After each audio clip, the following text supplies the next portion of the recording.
Innovation Samuel Nate-John to consider the economic implications of revoking Multi-Choice Ghana's broadcasting license over the company's refusal to reduce DSTV subscription prices. While Mr. Domako supports the minister's concerns about pricing, he emphasizes that the broader issues of market dominance and poor consumer treatment must also be addressed. He spoke in an interview. We find ourselves in a deregulated market whereby businesses are free to set their prices. And so government has no business in intervening in pricing.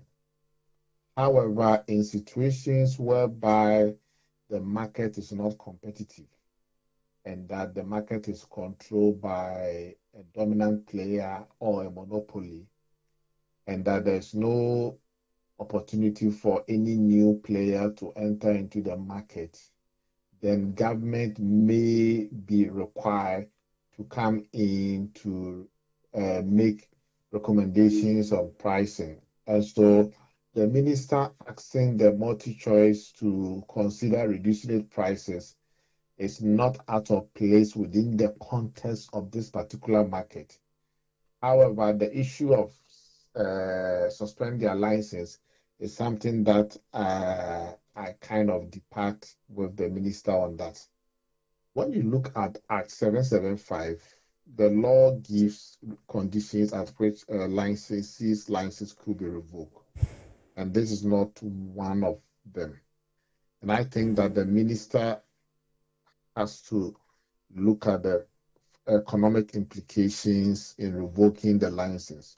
When you look at Multi-Choice, the subscription fee that we pay, about 26 to 27% of it goes into taxes to the state. VAT alone is 25% of all the plus 5% communication service tax. So there's a lot of money that goes into the state. So I don't recommend that action of government shutting Multi-Choice down because it has failed to agree.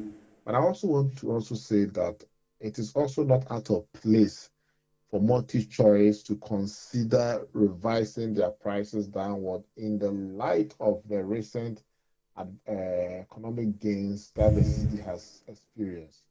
Because when you look, even taking all the other African countries aside, let's see the conversation within Ghana alone. The city has appreciated between the last time that they increased their tariffs in March till now. And it is fair and reasonable that we allow consumers to enjoy the gain. And I mean, in the past, when the city was facing adversities, prices were going up and nobody protested because the company has to make profit to allow them to stay in business. On to some other stories. The Chamber of Petroleum Consumers has strongly kicked against any move by transport operators to increase commercial fares by 20%. COPEC argues that there's no justification for an increase in transport fares based on its research and engagement with stakeholders. The Chamber stated that the major argument so far for the increase is to the effect that the government has increased fuel prices by a 1 Ghana cedi levy. COPEC said for the avoidance of doubtful prices, which used to sell at around 15 cedis per litre as of January 2025, when it declined to around 11 cedis and 12 cedis per litre, saw a section of drivers who were magnanimous in reducing transport fares by some 15%, though a cross-section of other driver unions did not reduce their fares and had to be chased by the local assemblies. COPEC also points out that even though the planned reintroduction of road tolls could add to the cost of operations for drivers, there is no justification to use it as a benchmark for increasing fares. Citing concerns, addressing members of. You're still watching the news updates on Good Afternoon Ghana. Now to the President, John Dramani Mahama, and he has issued a strong call for African health sovereignty, warning that declining international support and outdated global health structures are undermining progress on the continent. Addressing participants at the Africa Health Sovereignty Summit held at the Kempinski Hotel in Accra on Tuesday, August 5. President Mahama described the current moment as one of deep disruption marked by overlapping crises. Merely reacting to emergencies, we are building systems that create jobs, reduce inequalities, and uphold the dignity of every Ghanaian, no matter where they are. Health is wealth, and we must reframe the economics of well-being. We must reject the outdated notion that health drains our economies. In truth, health is the engine of productivity and bedrock of inclusive growth. The WHO has shown that for every $1 invested in health resilience, it yields up to $4 in returns. This return is even greater in Africa, where youthful populations represent latent economic dynamism. And so every malaria case that is prevented is a day of work that you have regained. Every maternal death that is avoided is a family that continues to remain stable. Every vaccinated child is a future you have secured for your nation. We must therefore urge our ministers of finance, and I'm sad our Minister of Finance is not here, to treat health as a capital investment, to encourage sovereign wealth funds to allocate resources to biotech, to diagnostics, and resilient infrastructure, to call on economists to revise national accounts to reflect health as productivity multiplier and not a consumption expense. And so I suggest that we act decisively at 3 levels. And the first one is that globally, we must champion a new health governance architecture that reflects a multipolar, digitally interconnected, climate-challenged world. Health governance must be democratic, it must be just, and it must be fit for the 21st century realities.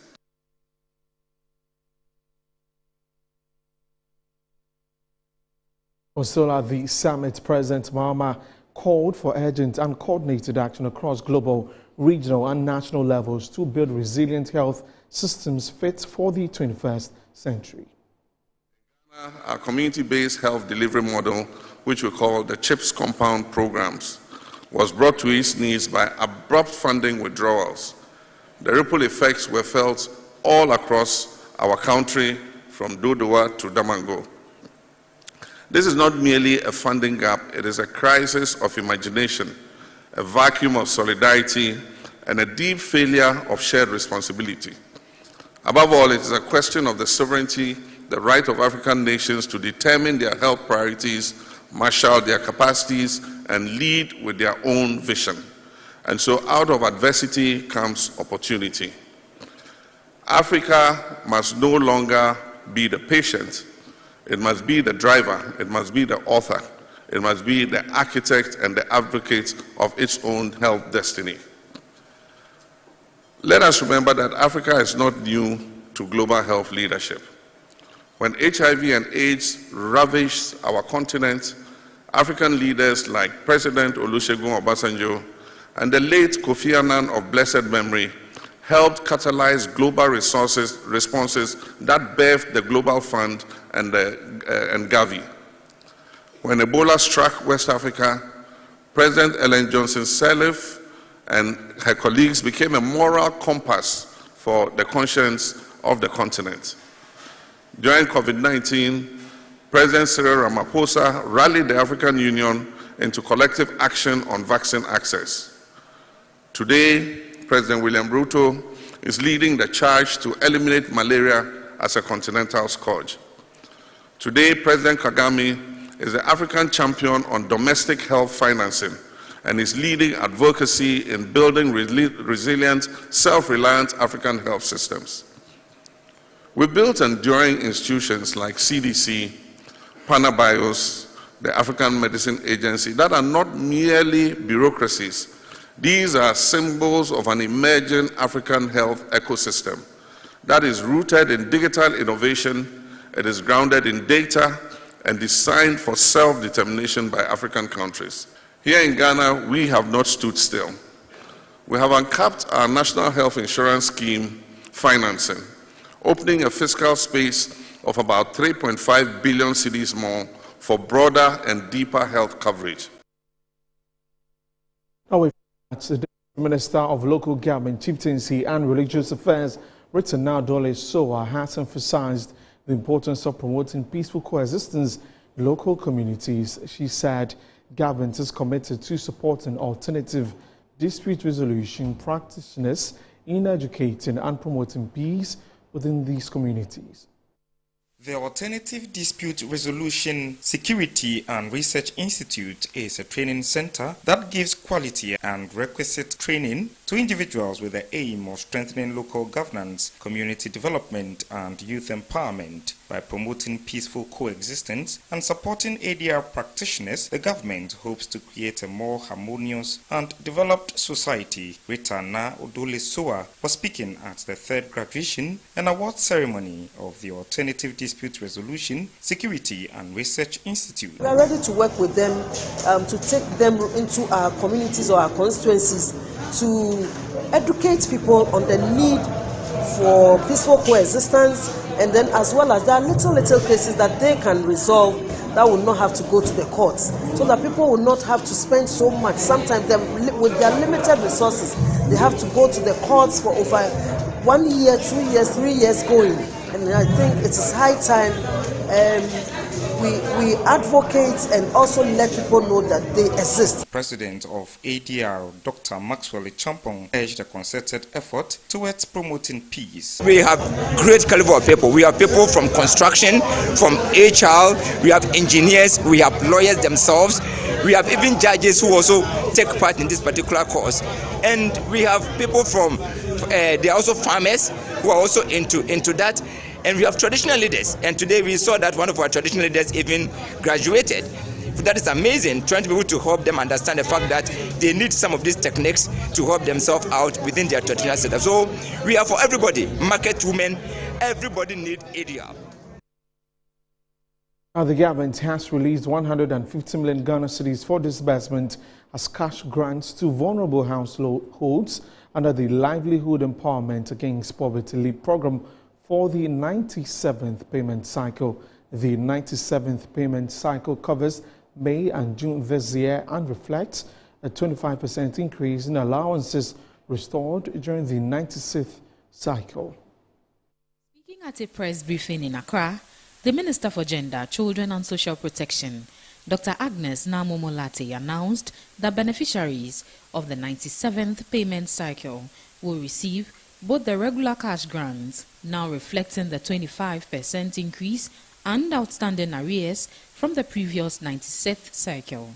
During the 96th cycle in June 2025, the ministry began implementing the indexation of LEAP grants against inflation, resulting in a 25% increase in the cash grants to each household. However, that top-up was not included in the June payment. I am pleased to inform you that the arrears from the 25% increase have now been added to the current 97th LEAP disbursement. According to her, the payment, which began on Monday, will benefit 350,580 households, equivalent to 1,555,677 individuals across all 260 metropolitan, municipal and district assemblies. The Ministry of Gender, Children and Social Protection is today commencing the nationwide disbursement of the bi-monthly cash grants for the 97th LEAP payment cycle. A total of 350,580 beneficiary households, translating to approximately 1,555,677 individuals will receive payments under this cycle, which covers May and June 2025. In March, the government disbursed 265.22 million Ghana cedis for the 94th and 95th payment cycles. It again disbursed 139.25 million Ghana cedis for the 96th payment cycle of the LEAP program in June. These payments benefited 350,000 households across 260 MMDAs. Now, Revenue Mobilization Africa, a civil society organization and partners have called on the government to constitute an independent commission of inquiry to investigate the banking sector cleanup exercise. Jeffrey Kabutil-Kansi, executive director for the organization, raised concerns about the long-term implications of the banking sector cleanup, citing revenue losses and public debt exposure. According to the Executive Director of Revenue Mobilization Africa, Geoffrey Kabutil-Kansi, an independent commission of inquiry should be established to investigate the role of the Bank of Ghana and the previous Attorney General in the revocation of Unibank's license. We thought that it would be proper for government to conduct a forensic audit of the receiver's work. 1. How assets were handled. 2. How liabilities were calculated. 3. Whether liquidation was necessary or a result of bias. We also go to the legislative and institutional reforms that we look up to. Parliament should amend Act 930 to ensure that 1. Greater checks and balances on Bank of Ghana's powers to revoke licenses is ensured. 2.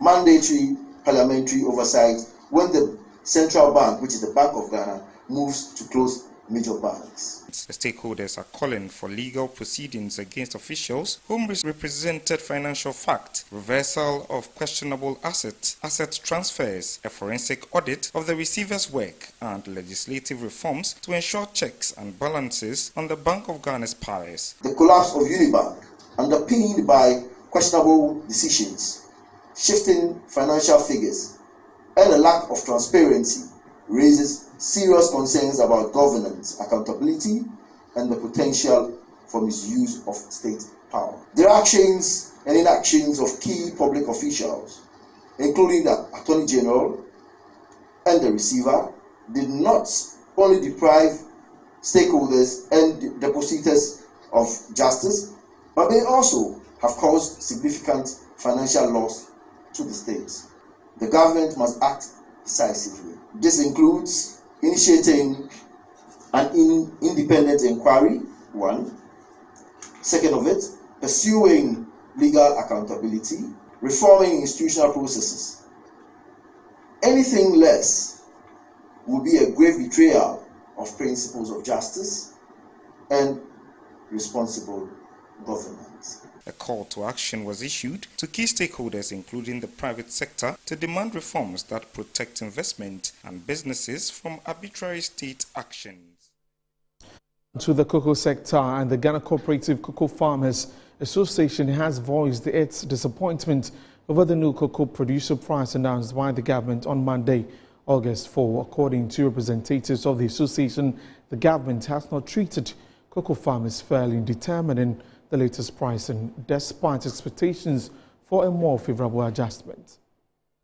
The government of Ghana on Monday announced a significant increase in the producer price of cocoa for the 2025-2026 season, raising it from $3,100 to $5,040 per ton, a 62.58% jump in dollar terms. While the adjustment is aimed at improving farmer income and boosting the cocoa sector, it has sparked mixed reactions from political stakeholders and cocoa farmers. Speaking on Business Edge, Letitia Yankee, Public Relations Officer of the Ghana Cooperative Cocoa Farmers Association, the umbrella body for cocoa cooperative unions, said many cocoa farmers remain disappointed with the new price despite the increase. They have certain expectation, but since the announcement of the 3,228, farmers are not happy. Even when I try to explain it on the platform, they nearly swallow me up. If they were with me, some would have stoned me.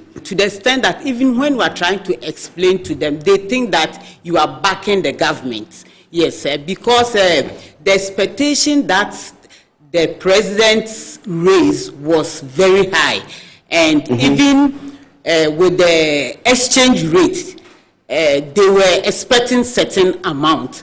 after trying to work the price, the modalities for working the price, after explaining it to them, they were expecting certain amount. Meanwhile, Isifu Isaka, president of the association, criticized the development, stating that President Mahama had promised cocoa farmers 70% of the world market price, a commitment that has not materialized. The president had promised 70% of world market, and the minister was also quoting 70% of FOB, which is two different things.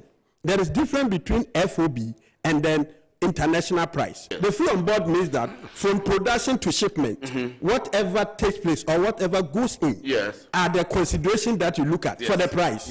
But the international price is the price determinant that comes from the New York exchange commodity, where nothing is taken out of it. So if you tell me you give me 70%, it means that you are talking of the gross. You get the point, not the net. But now the minister is quoting FOB, which is clearly different from international price. So if you calculate from August 2024 to August 2025, and you take the average of the international price, you are getting around $8,200. Okay. So they should have worked on the $8,200, not $7,200, short change of $1,000. The announcement comes amid broader discussions about fairness and sustainability in cocoa pricing, especially as Ghana remains one of the world's top cocoa producers.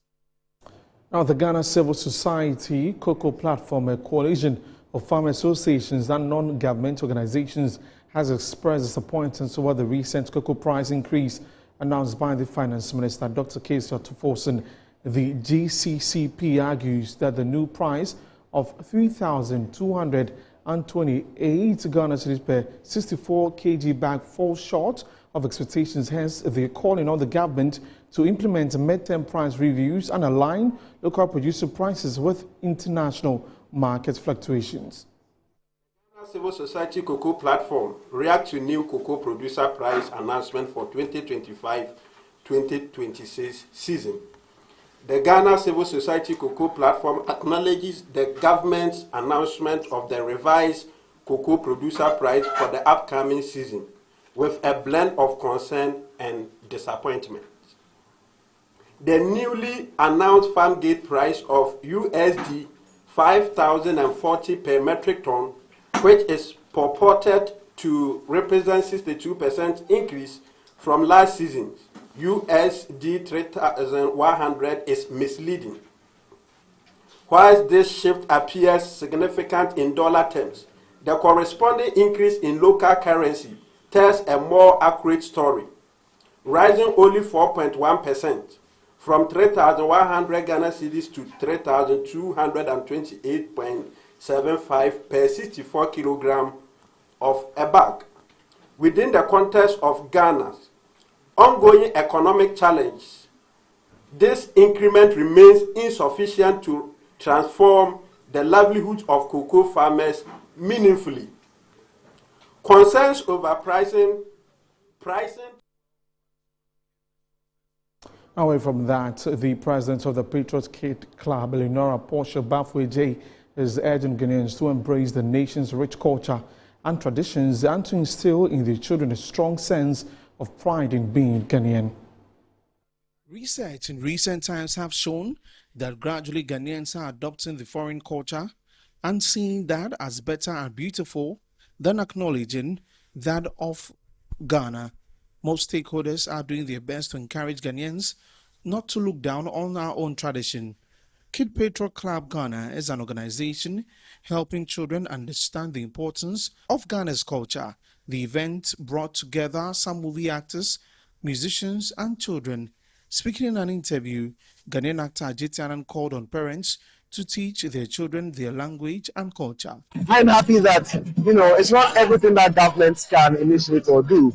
But if private organizations are also, bringing out these initiatives, I'd love to see, I'd love seeing that the government has also partnered and they are in full support of this. We saw the Creative Arts Ministry and, of course, the National Commission on Culture coming in here as well to show their support. And I believe that these are what government can also do to empower us to continue doing, because look, when we train these young people and they are better than us, we move our nation forward. Meanwhile, President of Cape Patriot Club Ghana, Eleonora Portia Bafwe called for more support from government.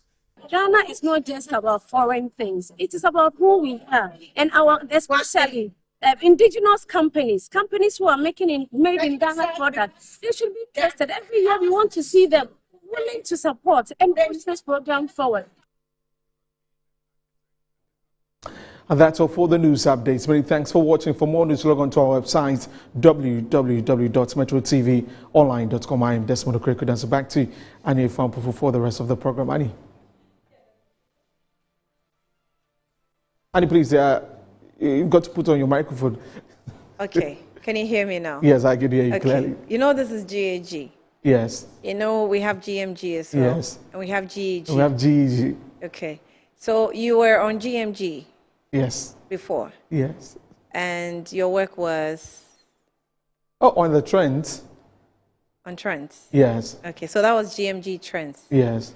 All right. So people are asking me questions. About why we don't see you on GMG trends now. we will come. You know, you used to give us a lot of very strange things that we normally won't focus on by the DNA of GMG. Yes. We won't look that direction. Yeah. But some of the information you were giving were so sensitive that we had quite a number of, members of parliament, ministers asking questions. And sometimes I'll come and tell you that this person says you should give, this information or video or picture, whatever that you're able to retrieve. So I think you have to, I don't know what happened. Is this okay? We'll talk about it. Is this what? Is the comeback? You see me very soon. I don't know. I'll be back. I'll be back. But of course, yesterday was also explosive on GG. Yeah. Anyway. Yeah. There's going to be something very nice on GMG. Okay. Featuring GEG. Na collabo. Okay. Wait, stand by. I mean, stay tuned. And make sure you monitor. Featuring GEG. Fantastic. I know what you're talking about. I'm sure people might be thinking something else, but it will be another thing. Very, very soon. Another thing, yes. Yeah. So watch out for that. Yes, they should watch out.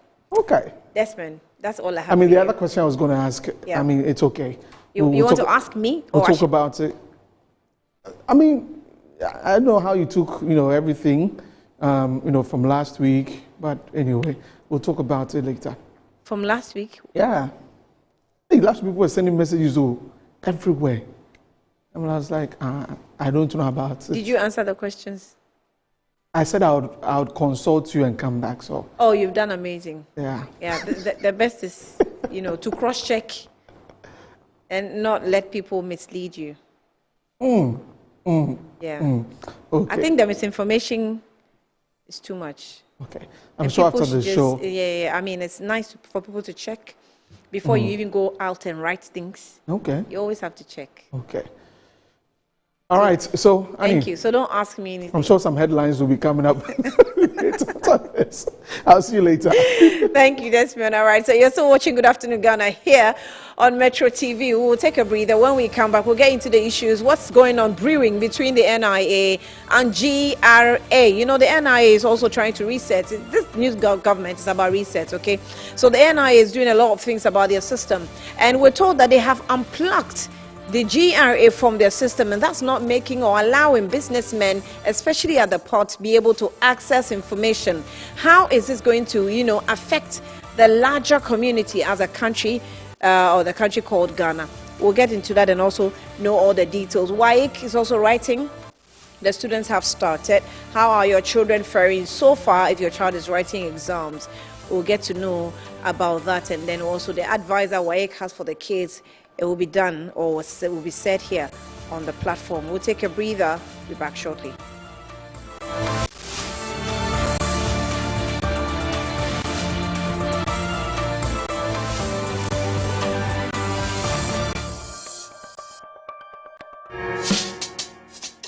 Whether you're a wholesaler, retailer, or consumer, MNC Logistics and Trading is your trusted partner in minerals and food commodities trading.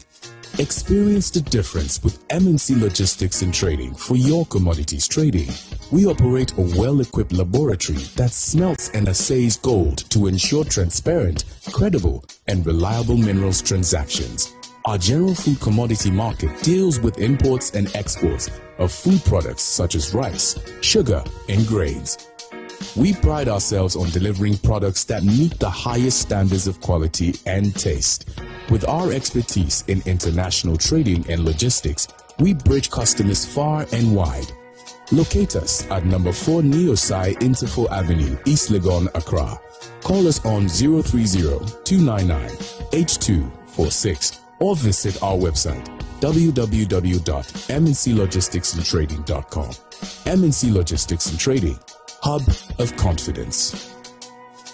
I'm here at MyCom GRA Limited to show you the Promethean Active Panel, the ultimate tool for corporate institutions, hospitals, schools, and your home. With its crystal clear 4K display and an unbreakable screen with an ultra responsive touch technology, this isn't just a screen, it's a game changer. For corporate institutions and in schools, this active panel can be used for Zoom meetings and PowerPoint presentation. And oh, your homes are not left behind. You can use it to watch all your favorite programs by just connecting to a Fire Stick, and you can get access to channels like Netflix and Amazon, and voila, you are in there. At MyCom GRA Limited, we provide you with the best quality products from the United States of America with 1-year warranty. You can get an active panel at a discounted price of 18,000 Ghana cedi only, and it comes with a Fire Stick, a webcam, and a microsystem. You can locate us at Chado Container behind the Trade Fair. Visit MyCom GRA Limited today and elevate your tech. We brought you the first 2 conferences, which were awesome. Great leadership ideas shared. On popular request, the third in the series of Women in Strategic Leadership Conference, put together by ASWAM and Tarragon, comes off on September 24 to 27 at the Plash Camp Chache Resort. Ada, come, engage with astute women with great leadership ideas and skills on the conference theme, Women at the Helm, Driving Strategic Change. On the bill for this special conference are outstanding women such as Genevieve Pearl Duncan Obobi, banker, trainer, SME consultant, speaker and author. Miss AC Mills Robertson, Director of Inclusive Banking at Fidelity Bank Ghana, and Mrs. Augustina Atkinson Dadebo, Counseling Psychologist and Assistant Registrar, UPSA. Do call 059-205-2286 or 024-403-5731. Come and let's advance women in leadership while creating a supportive community as well as empower women in leadership.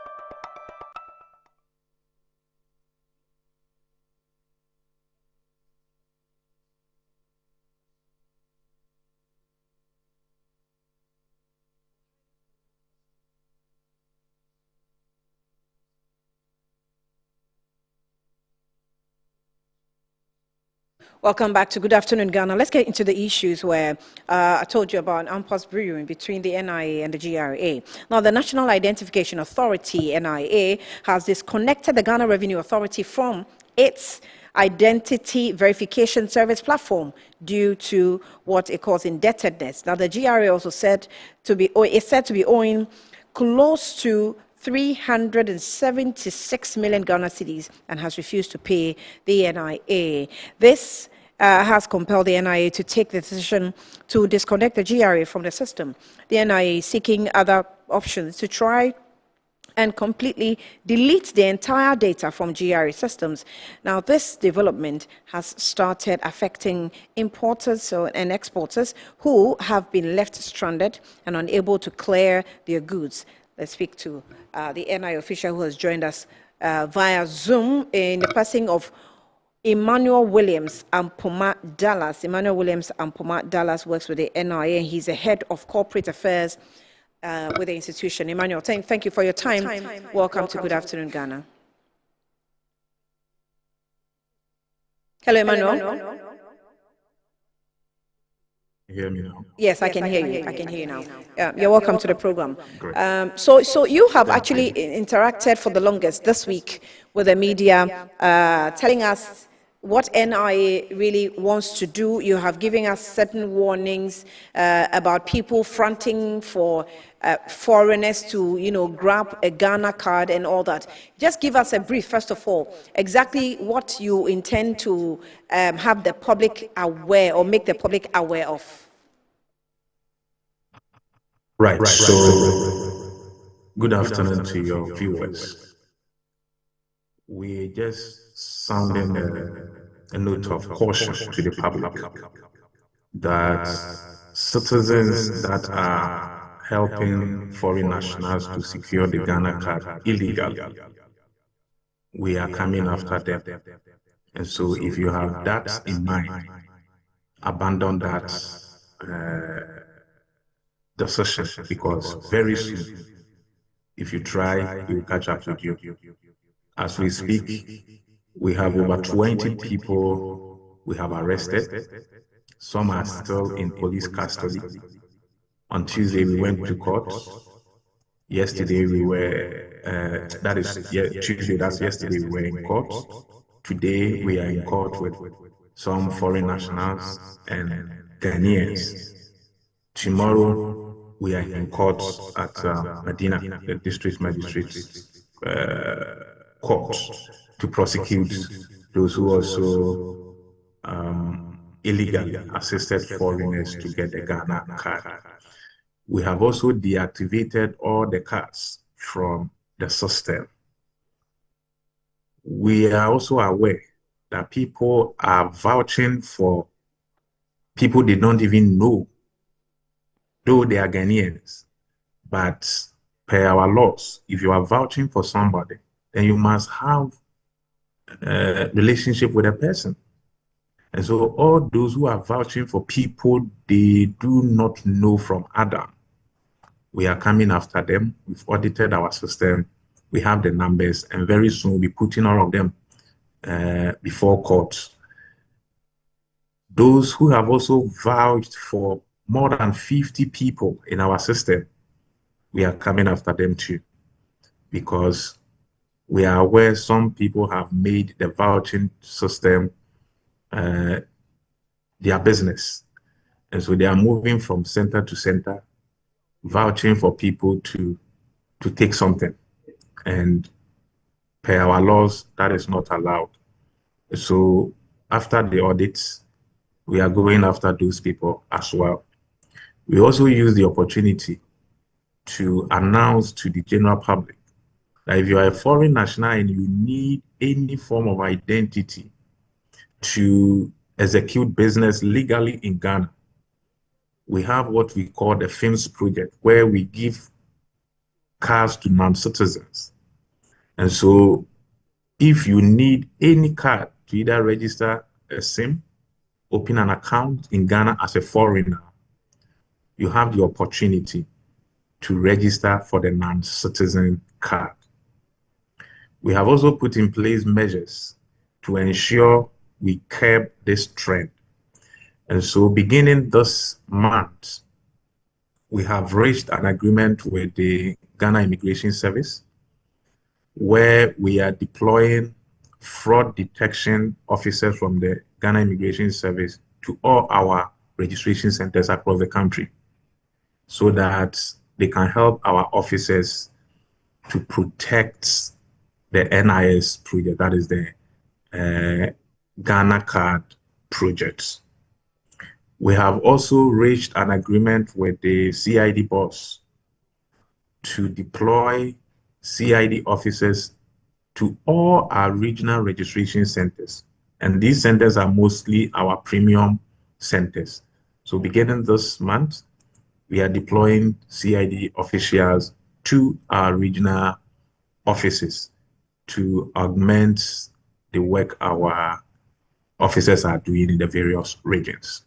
So these are some of the measures. We've also put in place measures to train our officials on current trends so that we do not compromise the national identification system that we have all strived to build. All right, Emmanuel. That is the warning that you actually sent to the public. The public is dealing with that. I'm not sure how effective that will be because for the longest we've had Ghanaians who have collaborated with foreigners, urged them on. They're into businesses they're not supposed to, be in. So if you look at the business chain itself, it's quite long, where every institution seems to have a role to play as far as ensuring the legality of it is implemented is concerned. So I'm not sure how extensive and how effective you can do to the extent that it creates or gives us a sane system for Ghanaians to really largely benefit. Right. So in our system, we are able to track. If you say Annie is your niece or cousin, when we pick your Ghana card number, we should see some familiarities between Annie and whoever that vouched for Annie. In the absence of that, we go further to check whether the person is a public servant or a chief or even an assembly member that during the mass registration were allowed to vouch for people. If the person doesn't fall within this category, then it means the person did so to compromise our system. And those are the people we are going after. And trust us, our system is very robust that if we want to come after you, all the details we need to come after you, we have it. Now, we have started the prosecution. I mentioned You've started a few prosecuting seconds ago. You've started prosecuting the persons you've arrested? Yes, we've started prosecuting those we have arrested. How serious is this? How serious is this offense? Right. So currently, one person is serving 8 months. He's a foreigner who got onto the system. We caught him. We have deactivated the card. We took him to court and he's been jailed for 8 months. After he's done serving his term, he will be deported to his home country, which is Nigeria. All other Ghanaian citizens who aid and abet these people, they can go to prison for not less than 2 years. Oh, wow. And so this is how much anybody that compromises the system and is caught will spend in prison. I see. And you say you have arrested at least how many people so far? So far, we have about 20 people that are before court. And just this morning, I got a memo from the CID units in-house. They have arrested additional 7 people who were sent to court yesterday. I understand some judges are on vacation, so they went to seek leave of the court to keep them in their custody. So they are in custody, waiting to appear before court, and then their sentences will be handed over to them. I see. Is this practice very rampant? Is it common within your system? So we started seeing a surge a few months ago as a result of the appreciation of the Ghana cedi. And so you see, you cannot open a bank account here in Ghana without having the Ghana card. And so these foreigners find dubious means to get a Ghana card, open accounts, and deposit cedis into their accounts. And then they will move out of the jurisdiction to withdraw the money. And we feel if we do not nip this act in the bud, it can contribute to money laundering. That is why, as an authority, together with our stakeholders, just last week, we engaged the Ghana Association of Banks. They brought their concerns, and we have taken on board their concerns very seriously and putting in place measures to ensure we are able to nip these acts in the bud. So that is what we are doing so far. What's the security system you've put in place to monitor? Do you have a special task force set aside by the NIA going around and doing this work? Right. So as I mentioned, we are deploying fraud detection officers from the Ghana Immigration Service to all our district registration centers. At the regional level, we are deploying CID officials to all our regional registration centers so that those that are already in the system and we are finding ways to get them out, when that is done, we will not have a surge in the system again, at least with the presence of these security officials in our various registration centers. Yeah, right. Okay, well, now let's focus on the issue of your, impasse with the GRA. Give us a brief. What exactly is happening? Right. So when we took over as management of the National Identification Authority, we noticed some state institutions were owing the NIA. And so as management, we wrote letters to them to remind them of their indebtedness to the authority. We have institutions like the DVLA, SNETS, NHIA, Passport Office, the Ghana Revenue Authority. They were all owing the NIA. We have written to the Ghana Revenue Authority not less than 5 times. None of these letters received a response from the Ghana Revenue Authority. Mind you, within which periods were these letters written? 5 times, and did you receive? Oh, you said you from January to this time. From January. Okay, so that's when. So that's when the new government took over. None of these letters received responses from them. At the time you were writing to the GRA, I'm sorry, your line is breaking. Can you hear me? Am I better, yes, Emmanuel? Yes, you can hear me. Okay, I was asking that at the time you were writing to the GRA, yes, had Mr. Anthony Kwesi Sapon taking office? Yes. He has taken office. Yes. So beyond the letter writing, it's the same government anyway, except that it's different institutions. So you may have your bosses have, high level communication or meetings, anything of that nature happening?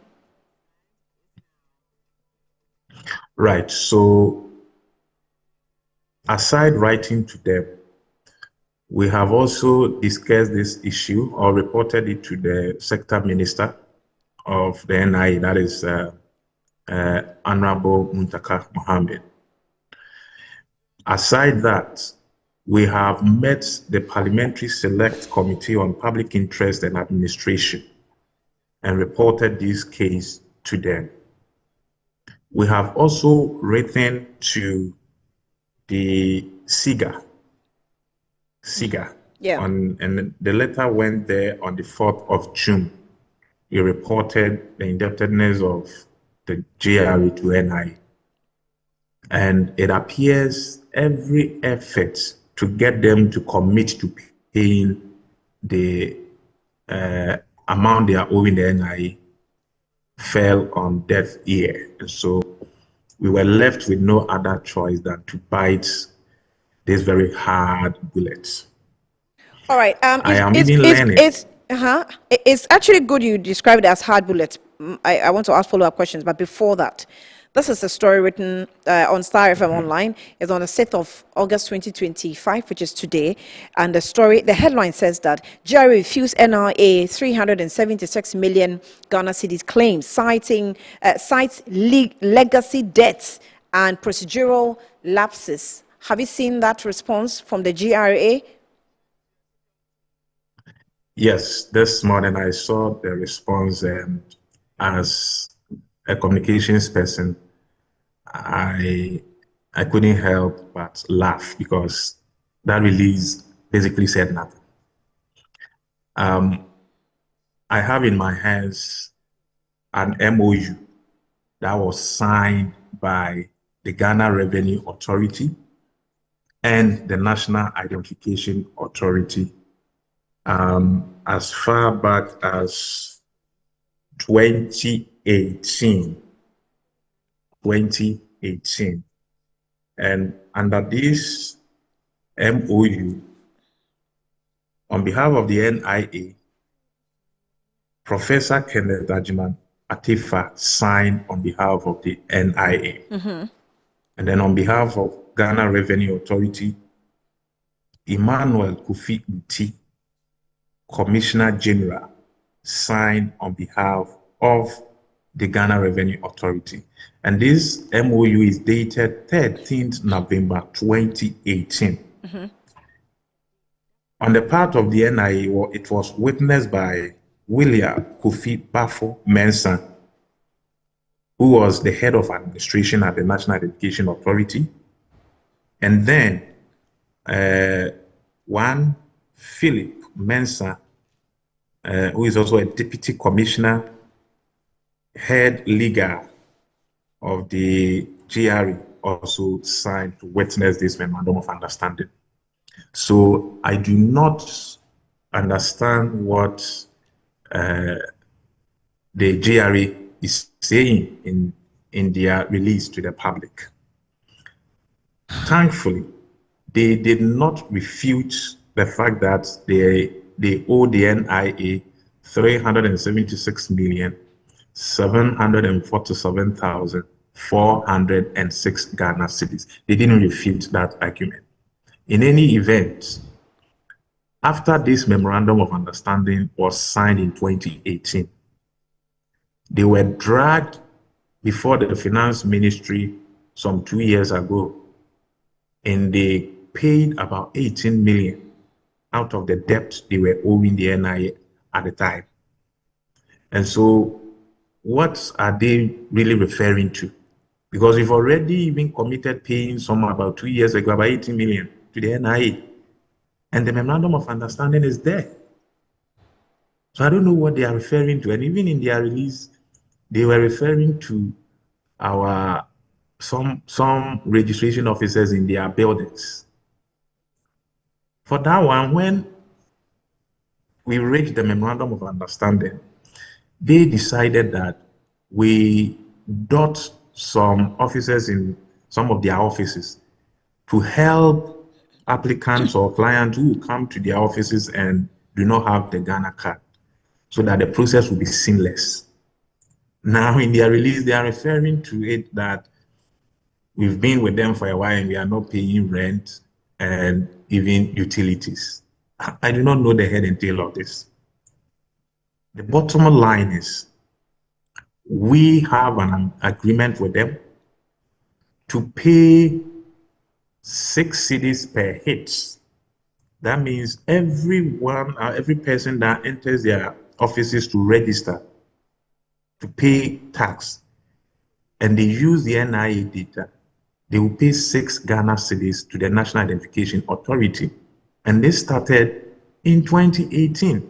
So as we speak, the amount of indebtedness of the GRA to NIA is 376,746,406. And Annie, let me quickly add this. They, after integrating their TIN system into with the Ghana card, came to tell the public and the world that Ghana card registration exposed 10 million people who are taxable but are not paying taxes. This is on my Joy Online. This story. There's another story that integration of Ghana card and TIN has increased our tax base from 4% to 86%. That is how far our system has helped the NIA and the GRA to collect their taxes. So with the statistics you're giving, the GRA is owing 376 million Ghana cedis, or over that, just a little over that. The IVS system that you have, that's the identity verification system that you've unplugged. Have you done the analysis or the math on how much it may cost the country as against what the institution owes before taking this drastic measure? Because there are other powerful institutions that can help settle this dispute. Obviously, there is some misunderstanding in who is right, but it can be settled. I'm just looking at the cost of what you have done as against what GRA is owing. All right, so let me answer it from this angle. I mentioned that before we took this decision, we have written to them, we have engaged our minister, we have engaged Parliamentary Select Committee on Public Interest and Administration. We have written to SIGA to help us get our money from the Ghana Revenue Authority, but they didn't budge. Now, all state institutions that are allowed to generate money, internally generated funds, are going all out to ensure they get monies to run their institutions. As I speak with you, the very platform they are using, we need to maintain it. And so if you are using and you're not paying, how then do we maintain the platform for it to be robust for your use? Again, we have contract staff in-house that we pay with our IGF. So their inability to pay their debt to us, how do we then pay our contract staff? So it's affecting our operational costs. Yeah. They are not the only institution owing. I mentioned, as we speak, Passport Office is owing us $20,905,255 US. Where? Passport Office? Yes, Passport Office. Okay. That's the Ministry of Foreign Affairs. Okay. National Health Insurance Authority, they're also owing us about $58,075,027 US. So, this debt spans within which period? Some span from 2020, 2021 to this minute. Now, these institutions I just mentioned, they have shown commitment. We wrote to them on 29th July, hinting them of our decision to cut them off if they don't show commitment. NHIA, Passport Office, they've engaged our authorities at the highest level. So there's some conversation ongoing. But clearly, GRA decided not to engage us. Okay. We are also working with a technical partner. And so at the end of every month, we are required to generate about 3.5 million to be able to offset our operational cost, $1 million to offset our operational cost. And so we are where we are because the GRA refused to communicate to the NIA. And Annie, interestingly, the Commissioner General of the GRA is on the board of the NIA. And so they are aware of the financial status of the National Identification Authority. Okay. Emmanuel, how long do you, intend to keep this plug out, punishment for? As we speak, there's some discussion ongoing at the highest level, and we are hoping that by close of day, GRA will do the needful. We are not asking them to pay all the. But they have to show goodwill to pay. I understand that. Yes, yes. exactly. Have you deleted their database yet? Because I hear there are threats to delete the database. Okay, so we have written to data protection, and we want to go and delete the bulk or retrieve the bulk data we gave them. Now, we are, even after paying the amount of money they owe us, we are not going to give them bulk data. We are using a different protocol. So coming back on our verification platform, they may have to come through the API system so that they will not depend on the bulk data system that we used to do with them. All right. We'll leave it here. Emmanuel Williams and Puma Dallas, acting head of corporate affairs, and I thank you for your time this afternoon. Thank you. Okay, so that's the explanation to the brewing impasse between the two institutions, the NIA and the GRA. So just in case you are an importer, exporter, and you're struggling to access the system, either to confirm anything or to verify information, it's not possible now because of this drastic decision taken by the NIA until the NIA decides to show goodwill to pay the debt GRA decides to show goodwill to pay the debt NIA is accusing it of owing. I'm not sure where the confusion is coming from and who is not agreeing. The NIA is saying, the GRA is saying that there's legacy debt and also procedural lapses. We'll be following through here on Metro TV to find out exactly what the situation is, since there are high-level meetings currently ongoing. But let's go on to other stories, where the Minority Caucus on Food, Agriculture and Cocoa Affairs Committee in Parliament has also been calling on both the Agric and the Finance Ministers to apologize to cocoa farmers over the recent increment of cocoa producer price announced by the Finance Minister, Dr. Kasiala Toforsen, which is contrary to what the government promised when they were in opposition. Now, before we speak with a member of parliament who has actually joined us in the studio, let's take a listen to the demand that the minority has made on tape. The Minority Caucus claim both the finance and agric ministers have failed the cocoa farmers after promising astronomical increments on different campaign platforms prior to the 2024 general elections. The group insisted to know what the Cocoa Board Chief Executive Officer, Randy Abbey, was referring to when he promised farmers that the 2025-2026 gate price will be far in excess than what Côte d'Ivoire was paying its farmers. We want to know what price the Chief Executive of Cocoa Board was referring to when he promised cocoa farmers that the 2025-2026 farm gate price will be far in excess of what Côte d'Ivoire was paying to the Ivorian cocoa farmer. Is it the same as what the Minister of Finance has announced?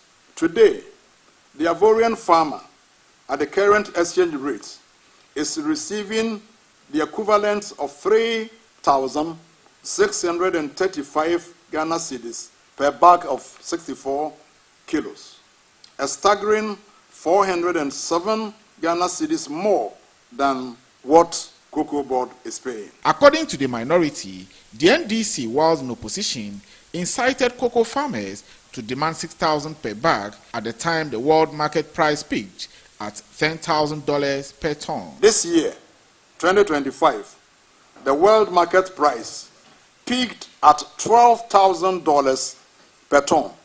So where is this $7,200 per ton coming from? If for nothing at all, today's world market price is $8,211.23 per ton. So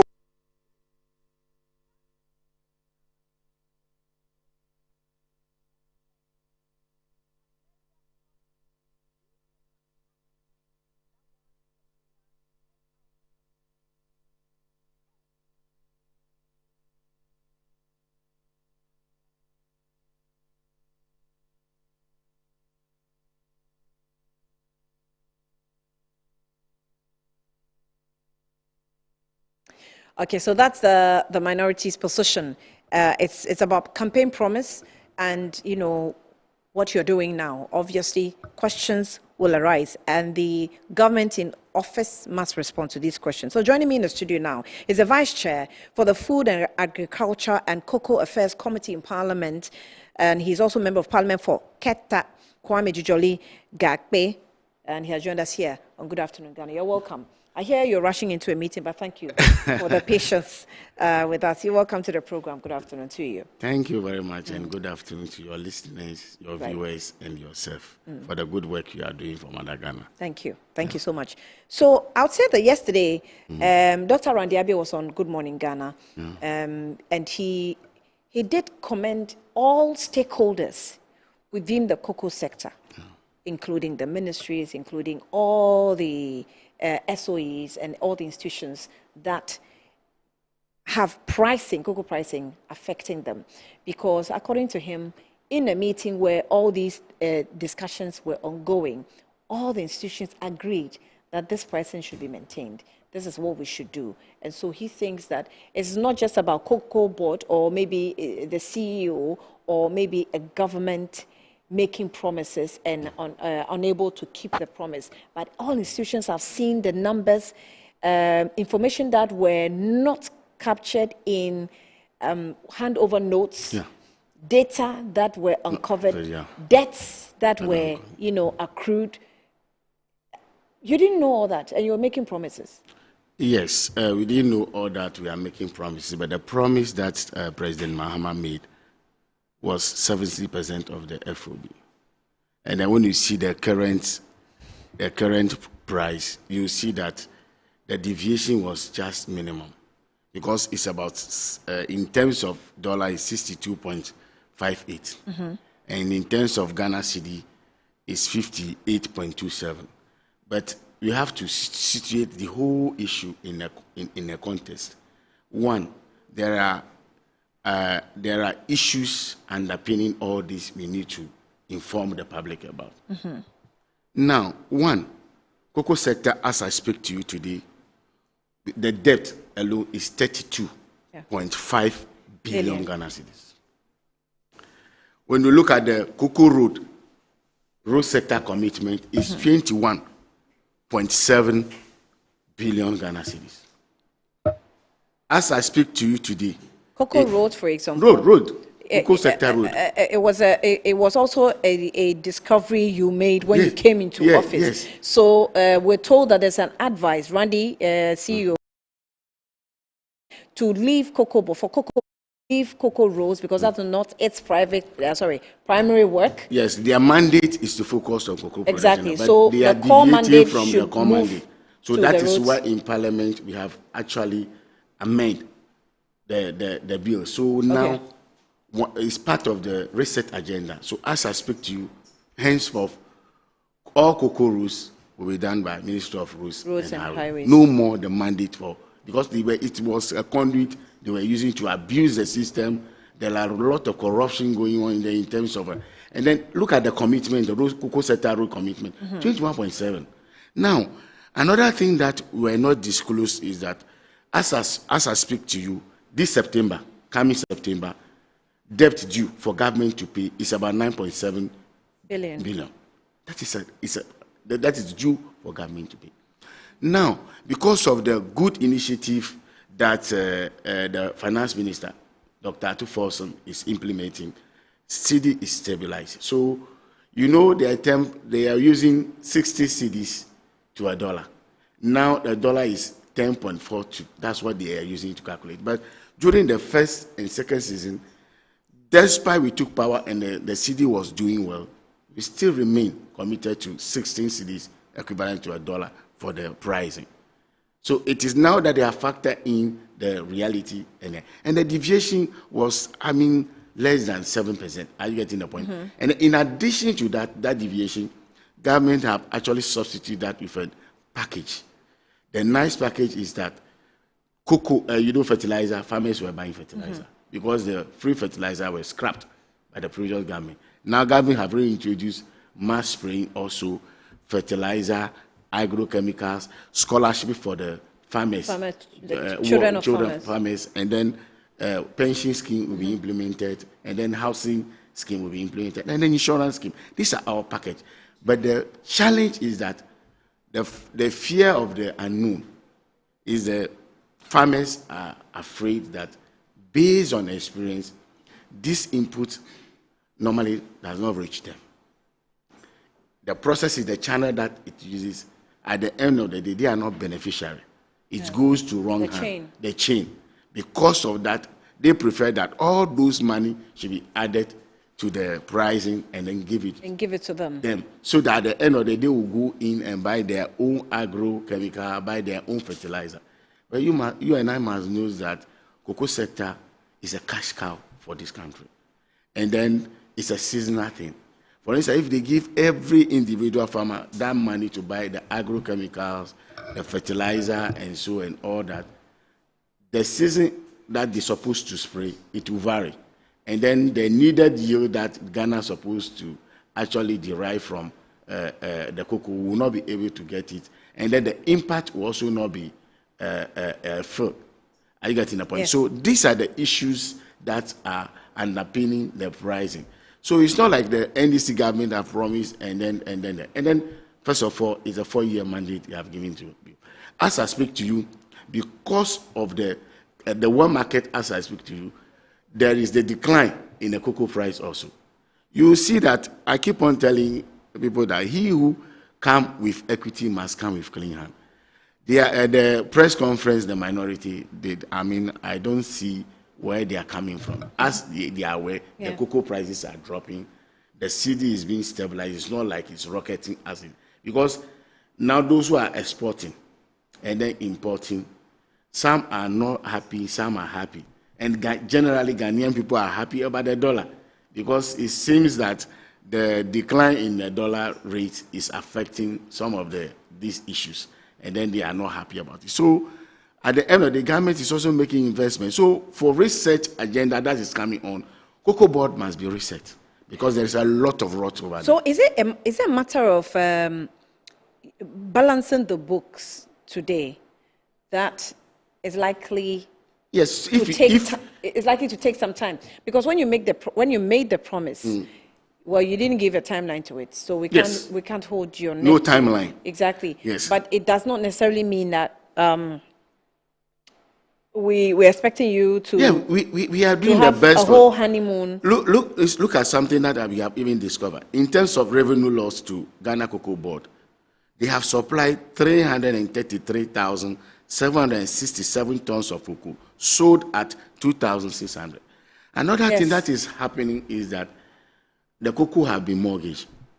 Are you getting the point? Because we took syndicated loans, and then they have been mortgaged. So, irrespective of the yield produced, they have hedged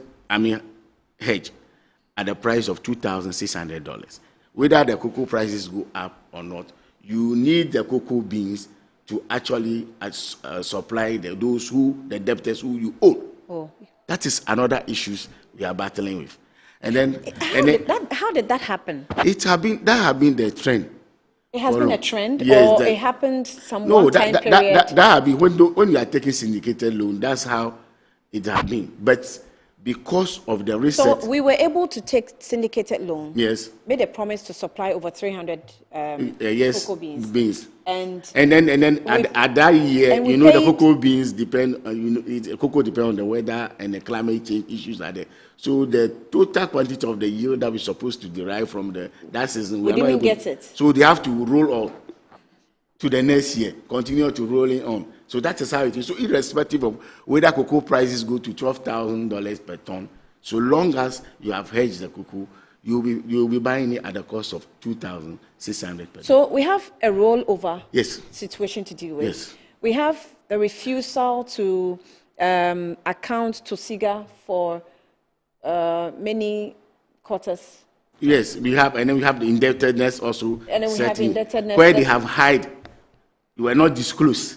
They have hide from the book. It's now we are recovering all that. But for the indebtedness over 30 billion, we knew before we came into office. Yes. So but what about the cocoa sector commitment? Were you aware? The The cocoa road commitment. No, I didn't know that. Yes, and then about the hedging of the cocoa beans at the cost of 2,000. Are you aware of that? So there are lots. Those are some of the hidden items you said you came to meet. Yes.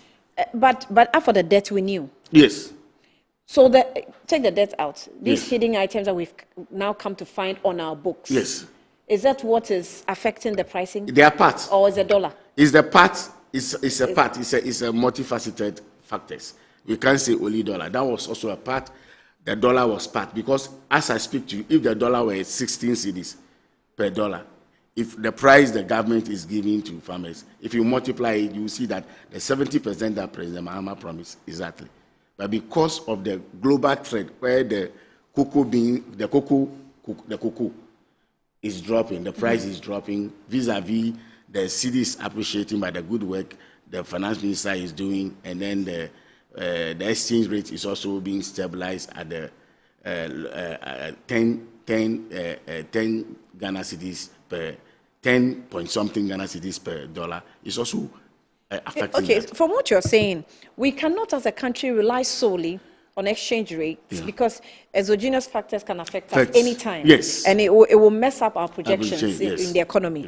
What we really have to do is, I remember Dr. Randy mentioned there's this keyword we use, traceability. Yes. It's one of the strategy traceability system where if traceability system kicks in and it affects Ghana, we'll be in trouble. No, it won't affect Ghana. It will even be immune to our benefit. The reason why I say yes, because the weighing scale that those are middlemen, those who buy the cocoa from farmers. Sometimes they shortchange the farmers. Okay. Because the scales are ineffective, they used to weigh. Sometimes they cheat them. So traceability system in place, they will be there to police and make sure the right thing is done to the farmer. And then we'll be policing it from the point of sale all the way to Tema Port. So it's a system we are putting in place. And then it will also negate issues of smuggling. Are you getting the point? Yes. The smuggling will also, because the Ghana and Cote d'Ivoire practice different system in terms of cocoa. In Cote d'Ivoire, it's a cooperative system that buys the cocoa and then for the export. But Ghana, because it's a cash cow, that's the cash cow for Ghana. Yeah. Cocoa board is set up actually to control. So in Ghana, it's only cocoa board who can purchase cocoa. Even if individually you want to do processing of cocoa in Ghana, you have to buy from what? Cocoa board. And that's the system that has been there since then. Another thing that is going to yield to our benefit is that in the wisdom of the government, we have seen that these syndicated loans are not being applied properly to the benefit to your benefit to the farmers.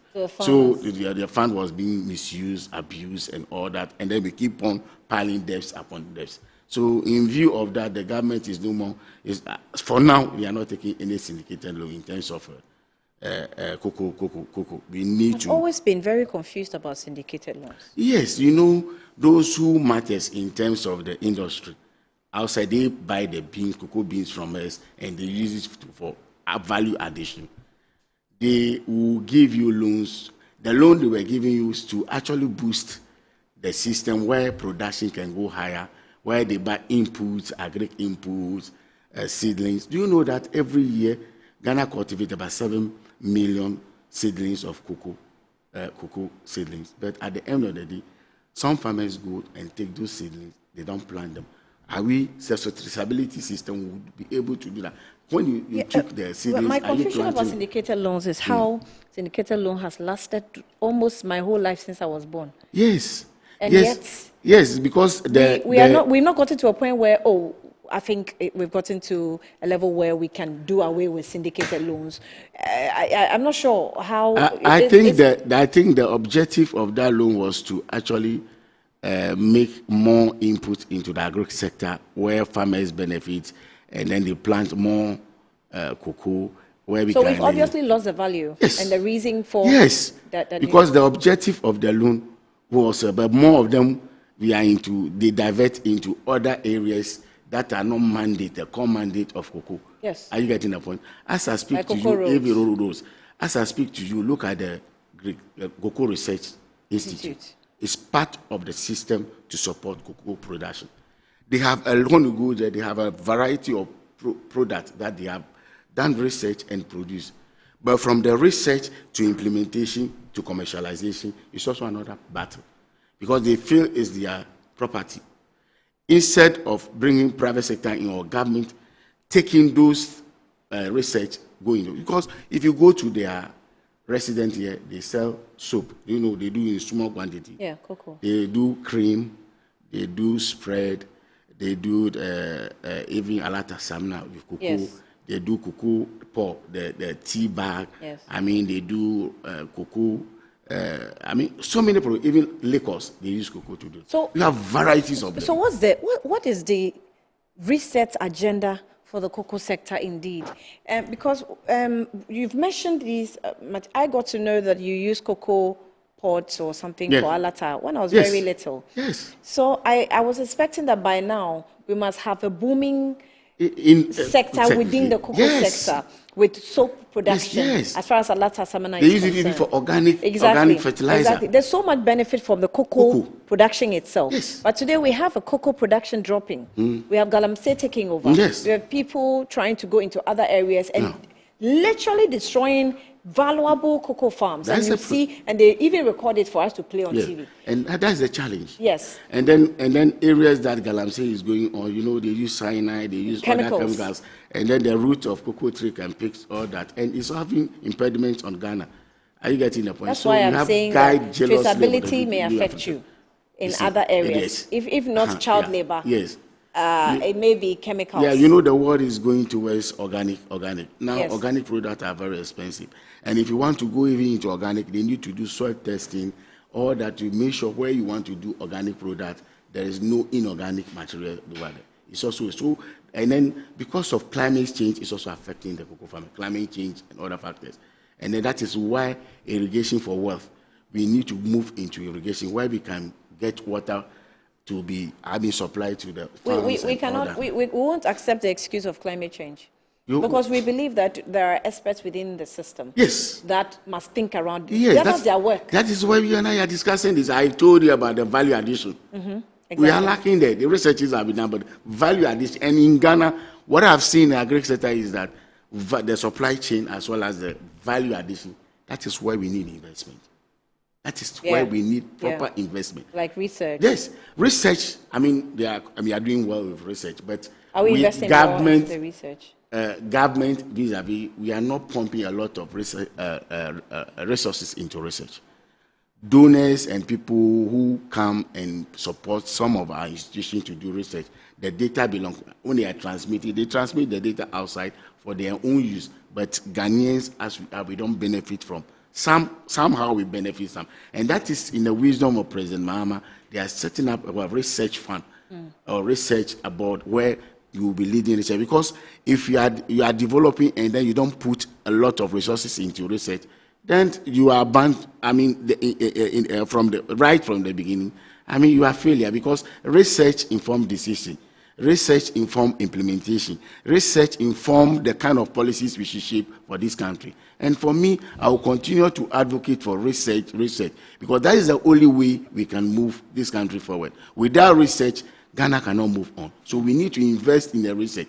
And the more we invest, because the all produce that, I mean, we are getting, some are, they can actually, researchers can develop those that are resistant to some diseases and then all that. So we need to invest in research as a country. And that is the reason why President Mahama is going to invest in research. So what's your response to the criticisms? How soon are you going to be able to balance your books? We're expecting that these balancing books will benefit the farmers. The CD depreciation rate, the dollar depreciation, obviously, will affect the liabilities of cocoa sector books, which we are standing at now 33 billion CDs. Yes. So we will have some respite there. So, but how soon are you going to be able to balance and let the farmers really feel? Because it was your promise. And rightly so, the minority must remind you that this is what you said. So tell us why you're not able to do that and when you will do that. Their reminders are for me. I keep on saying, he who comes with equity must come with clean hands. They are in office. Even their ranking member was a former director of the Cocoa Research Institute. They were there. They know all this that is happening, and they have created this mess for President Mahama to be cleaning. So when they created the hole is deeper. It is now the reset agenda have kick in, and then we are resolving the issues of the cocoa sector. And if there are monies we have to retrieve, you have to work on yes, that. Yes, sure. We will definitely work on that. Because I know there are complaints about importing jute bags. Yes. And keep importing. Look at the Ghana. And not using them. Ghana, Kwame Nkrumah's Ghana. Today we are still importing for jute bags. Yes. It's not disgrace. So you're not going to import jute bags? No. As a government? No, we are going to import because there is no factory that is produced. We need to set up modalities well before, because a room was not built. We can't come like 6 months and we are able to resolve all the problems. Okay. It's not possible. You and I know it's not possible. Okay, fair. It's a process. And we share in the plight of the farmers. And then that is why President Mahama is doing his best. He is going to do everything capable to actually make sure they benefit from their labor. And as I speak to you, I keep on telling you there is an incentive package for them.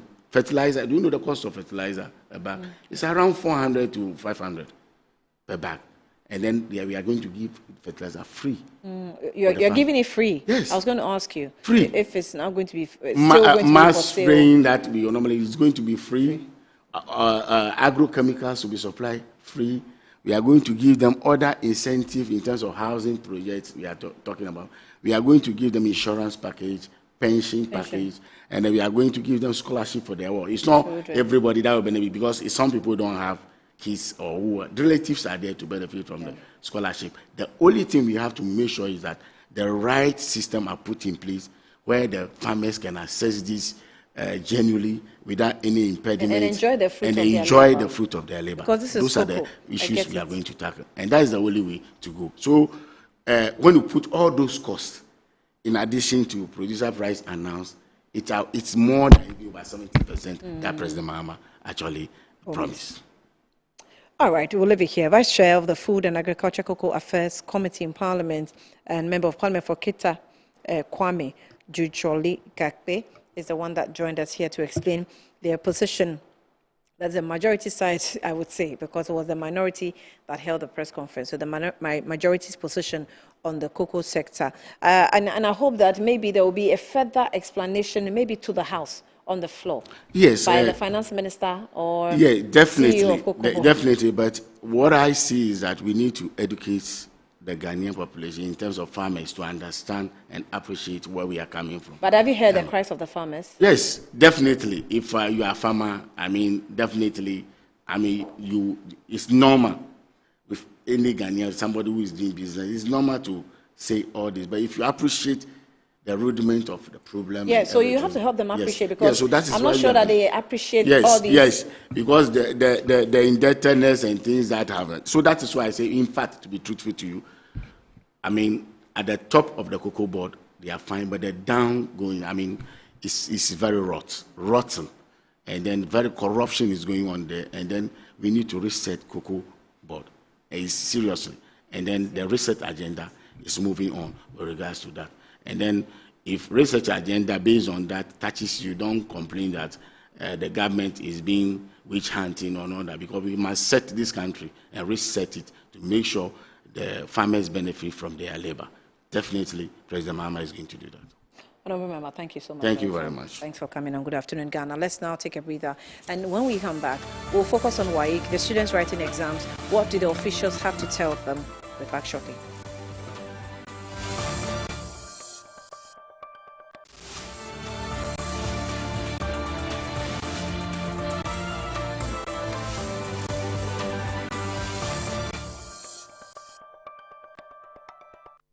NGL Logistics and Supply is your trusted partner, providing seamless solutions for all your procurement needs.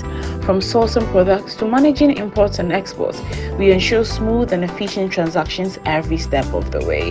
Whether you require goods from across the globe or need assistance in exporting your products to international markets, we got you covered. General trading is at the heart of our expertise. We specialize in a wide range of products, catering to various industries and markets. As a trusted dealership in building materials, we provide high-quality products that meet the demands of our construction projects. Additionally, we act as manufacturers' representatives, connecting producers with distributors. Our expertise in logistics is the backbone of our operations. We plan and execute transportation and delivery of goods, ensuring they reach their destination on time and in optimal condition. MGO Logistics and Supply, guaranteed satisfaction. I'm a brands manager. Of course, I accept only quality and affordable printed souvenirs for my promotional campaigns. I'm the head of academic affairs of a very important institution in Ghana. Of course, we only deal with quality, reliable printing companies for our institution's printing materials. I'm talking about appointed time printing.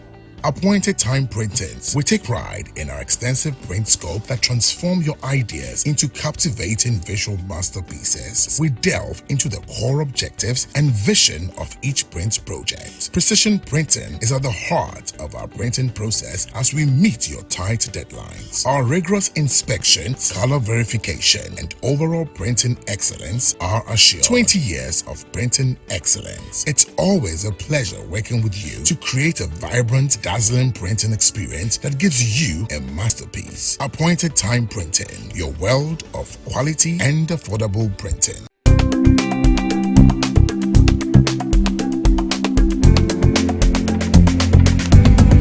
Wezalo Amarab. Yes. Ghana Tourism Authority welcomes you to the 2025 African Marketing and Technology Conference. From digital storytelling to destination marketing, welcome to Ghana, the gateway to Africa. Come here and build high-valued network. And of course, you build this network with great industry leaders. We can't wait to host you. From our immersive cultural experiences to the plethora of our sun, our beaches, our gastronomy. Woo! We are asking all of you to come network at this beautiful event that will actually teach you the real value of marketing to tourism. Yes, the Aquaba Night. Come and experience our rich heritage. Come and dance to the beat and rhythm of our music and culture. This is Ghana Tourism Authority.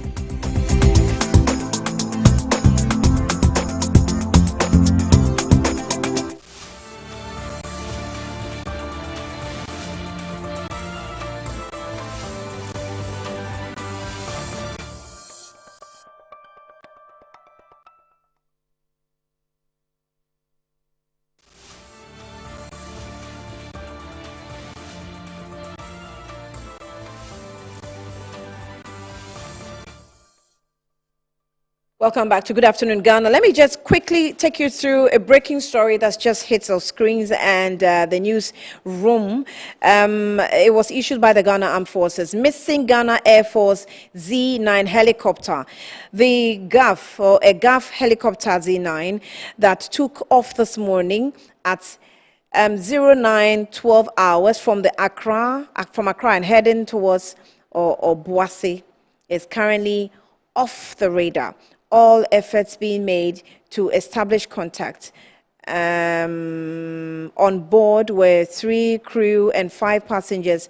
Further details to be communicated soon. This was the release that came from the Ghana Armed Forces. Veronica Ajoahin, Captain of Ghana Navy, Acting Director General Public Relations, is the one that signed this and copied to our newsroom. So there is actually a missing helicopter. We're told that it's off the radar, and we are just giving the Ghana Armed Forces just giving the announcement. So just in case you are around those areas, please be checking if you can give some information that will lead to the Ghana Armed Forces finding this this flight. It was moving from Accra, headed for Obuasi at 9:12 hours, and that is the information that we have now. So it says we also know that there's some updates that there's a helicopter crash in Ashanti region. A helicopter crash in Ashanti region, and the producers will give me some more details, and then I will read it to your hearing. But in the meantime, let me just go straight to the guests I have in the studio. Because of time, we'll do a quick one where the West Africa Examination Council is creating awareness ahead of this year's WAEC or WASI to curb issues surrounding the malpractices and delays in releasing results. So we have with us in the studio this morning officials from the WAEC for a brief conversation. We have John Kapi, who is the head of public affairs at WAEC, and also Daniel Ni Dodu, who is also head of humanities at WAEC. Mr. Kapi, you're welcome. Good afternoon to you. Thank you. Good afternoon. And Mr. Dodu, you as well. My Good pleasure. afternoon to you. And thank you. I don't like it when I'm interviewing Mr. Kapi. Anytime I have to interview, I just don't like it. I feel like you whip me. I don't know. Once a teacher, always a teacher. Yes. You know that thing. And it carries a face. No, but I'll be bold. I have to be bold. Be bold. Yes. That's what it is. Mr. Kapi, you're welcome once again. Thank All right, you. so take us through. We have actually congratulated our students already, and it's started. But let's see how it's going. What's different have you noticed this year? Thank you. So far, all the centers have commenced with their project work for the visual arts subjects. We have not received any adverse reports about, any of the centers. Currently, all this project work is being done at the various schools or the various centers where there are candidates to sit for that particular exam. And so, on our part, we believe that everything is on course, and we believe that it will end very well. Oh, how about Mr. Dodu? What do you think? Yeah, what have you also noticed? Yes, I will take you through the statistics for WASI school candidates for 2025. Okay. This year we have a total of 461,736 candidates who registered for the examination. Out of these, we have 207,425 males, and then we have 245,261 females, reflecting a strong participation from young women.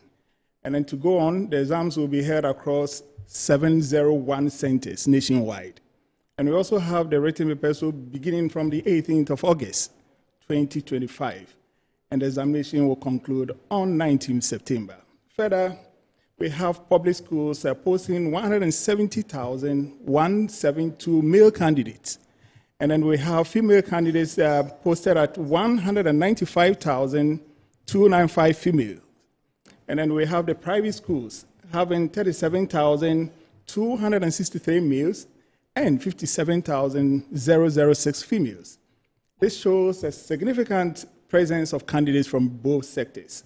As we go on, maybe I can give you the regional breakdown. You can. I'm interested in the regional breakdown, maybe more central, western, because that's where... Mr. Kapi, why are you laughing? So let him go ahead with the statistics. Yes, so let me take the countrywide. Yeah. So entry figures by region. We have Greater Accra. We have 20,948 for male. And female, we have 24,929, totaling 45,877 candidates for Greater Accra. Eastern region, we have 64,225. We have Central region, 537,000, 238. And then we have Western region, 33,121. Ashanti region hosting high candidature. That's 115,982. Bono Ahafo, and Bono East. Combined, we have 61,773.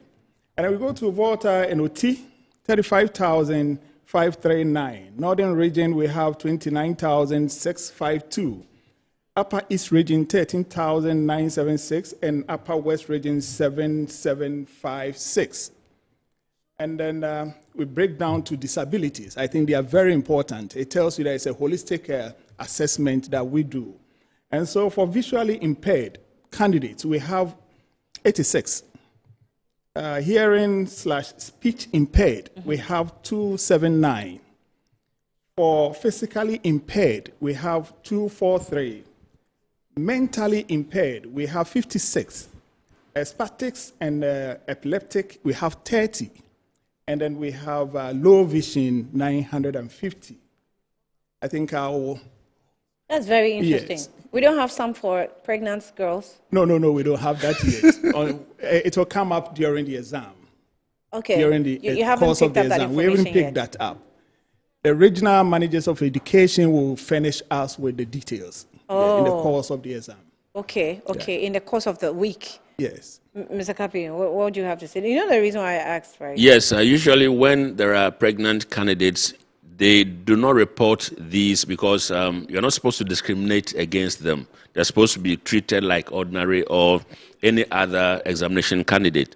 Because of that, you don't have that coming up like the statistics that he mentioned. Okay. But in the course of the examination, you come across some of these things at various centers in the country. So yes, they are there.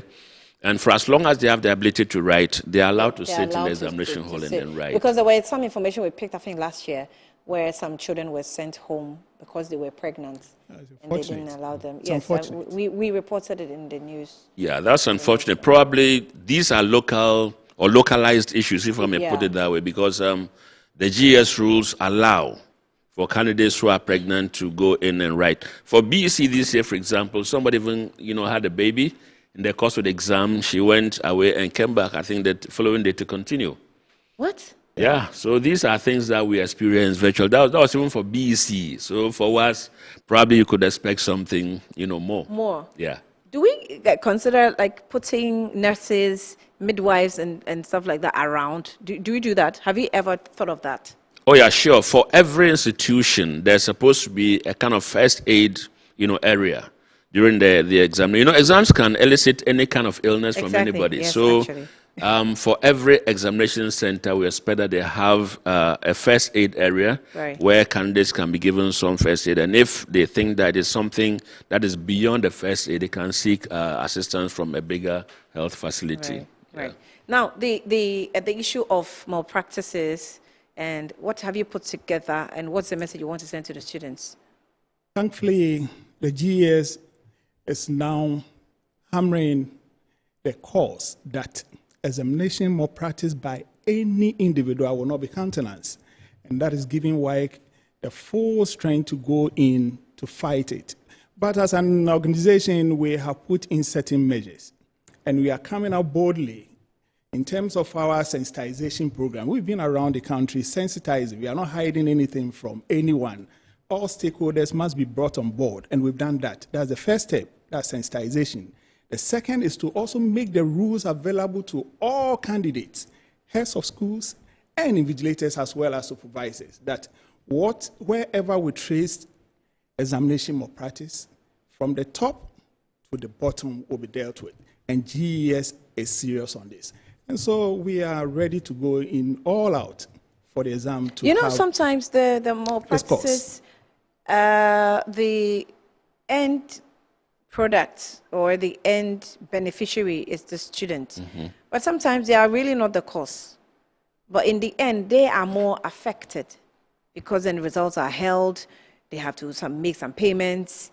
And there was, I think, sometime I was having an interview, I was criticizing WAEC. Why is WAEC always making these children rewrite? They are making a lot of money from us, are they not? Well, if we talk about withholding of results, or whoever is the end, beneficiary of this examination malpractice, or who suffers the most, first of all, we've come to the realization that the candidates are made to feel that there is some form of assistance and they can get away with it.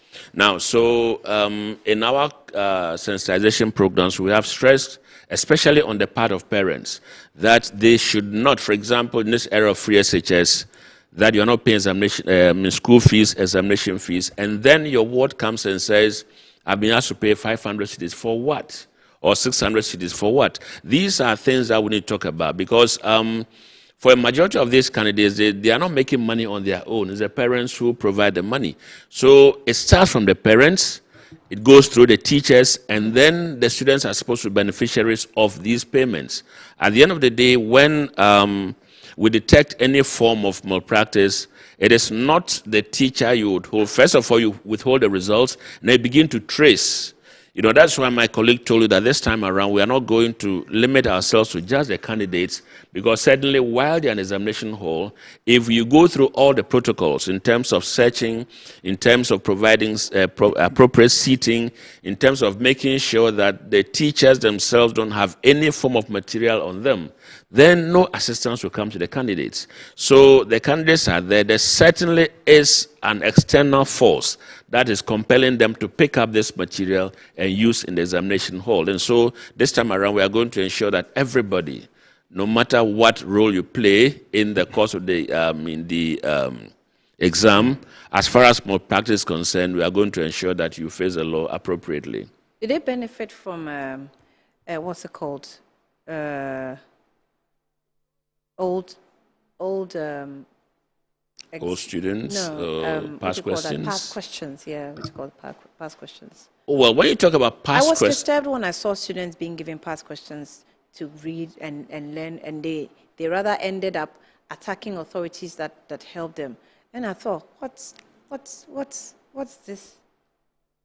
We've all studied PASCO before when we were in school. Yes. The past questions are supposed to serve as a guide for you to have an idea or a taste of what the actual thing is going to be. So when candidates are preparing for examinations, you've studied your notes, you've studied your textbooks and everything. You want to try your hands on something. And so when the candidates, or we provide past questions to candidates, it is not to suggest that these are the questions you are going to meet when you go into the actual examination hall. Those past questions are meant to guide the candidates in their preparation towards the exam. Mr. Dodio, what will you add to that? Yeah, past questions are such tools for candidates. One, it helps them to get full grasp of the set questions that may appear. And I also give them what we call a practicing hand. It also leads them to possible areas that exam questions can come from. So it is not wrong for candidates to use past questions as search engines. They are very useful. It helps a lot in their learning curve and guide. But for people to use the past question as one that is going to be the exact question to drop, no. Is that the impression that students get when they are asked questions, or when they are giving past questions? Is that No, that's not no. Every good teacher will tell you that practice your hands on past questions. They will give you a bird's eye view of the type of responses that you will give in terms of eliciting responses from you. It helps you to build your confidence as well.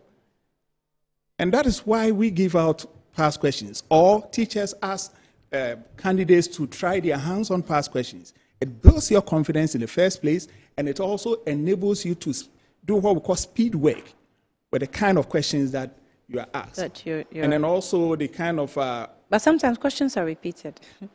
No, but there's a twist to it. Always a twist. Yes, twist to it. A word or two may be changed, and it will elicit different response. It will not be the same response. Yeah. Yes. As you. Good. Anyway, so give us your final. What's this year's punishment if you're caught in malpractices? Parents' part, children's part. Those in the chain, in the malpractice chain.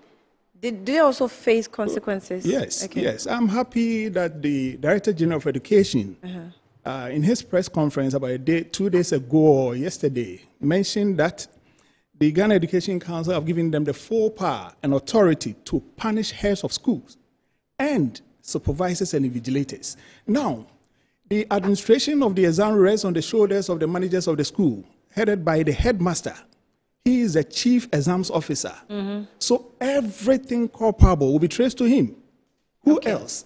So that is a starting point. Then we trace to the supervisor, and we trace to the assistant supervisor. That's something different we're introducing this year. No, it's something that has been there, but I think we have not enforced it. By this time round, with the magnitude of exams malpractices, which is affecting the sanctity of our certificate worldwide, we need to hit the gavel, to punish where we need be. And that is what we want to do now. And then I think one route we are taking is to name and shame. Okay. In the dailies, we will not hide it any longer. Okay.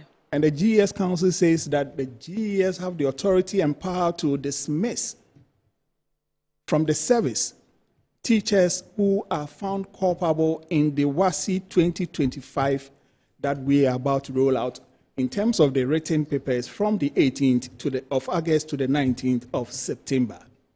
Dismissed there. Is it not too harsh? It's not harsh. You know what? Assessment drives everything. Assessment is the building blocks of a developed nation.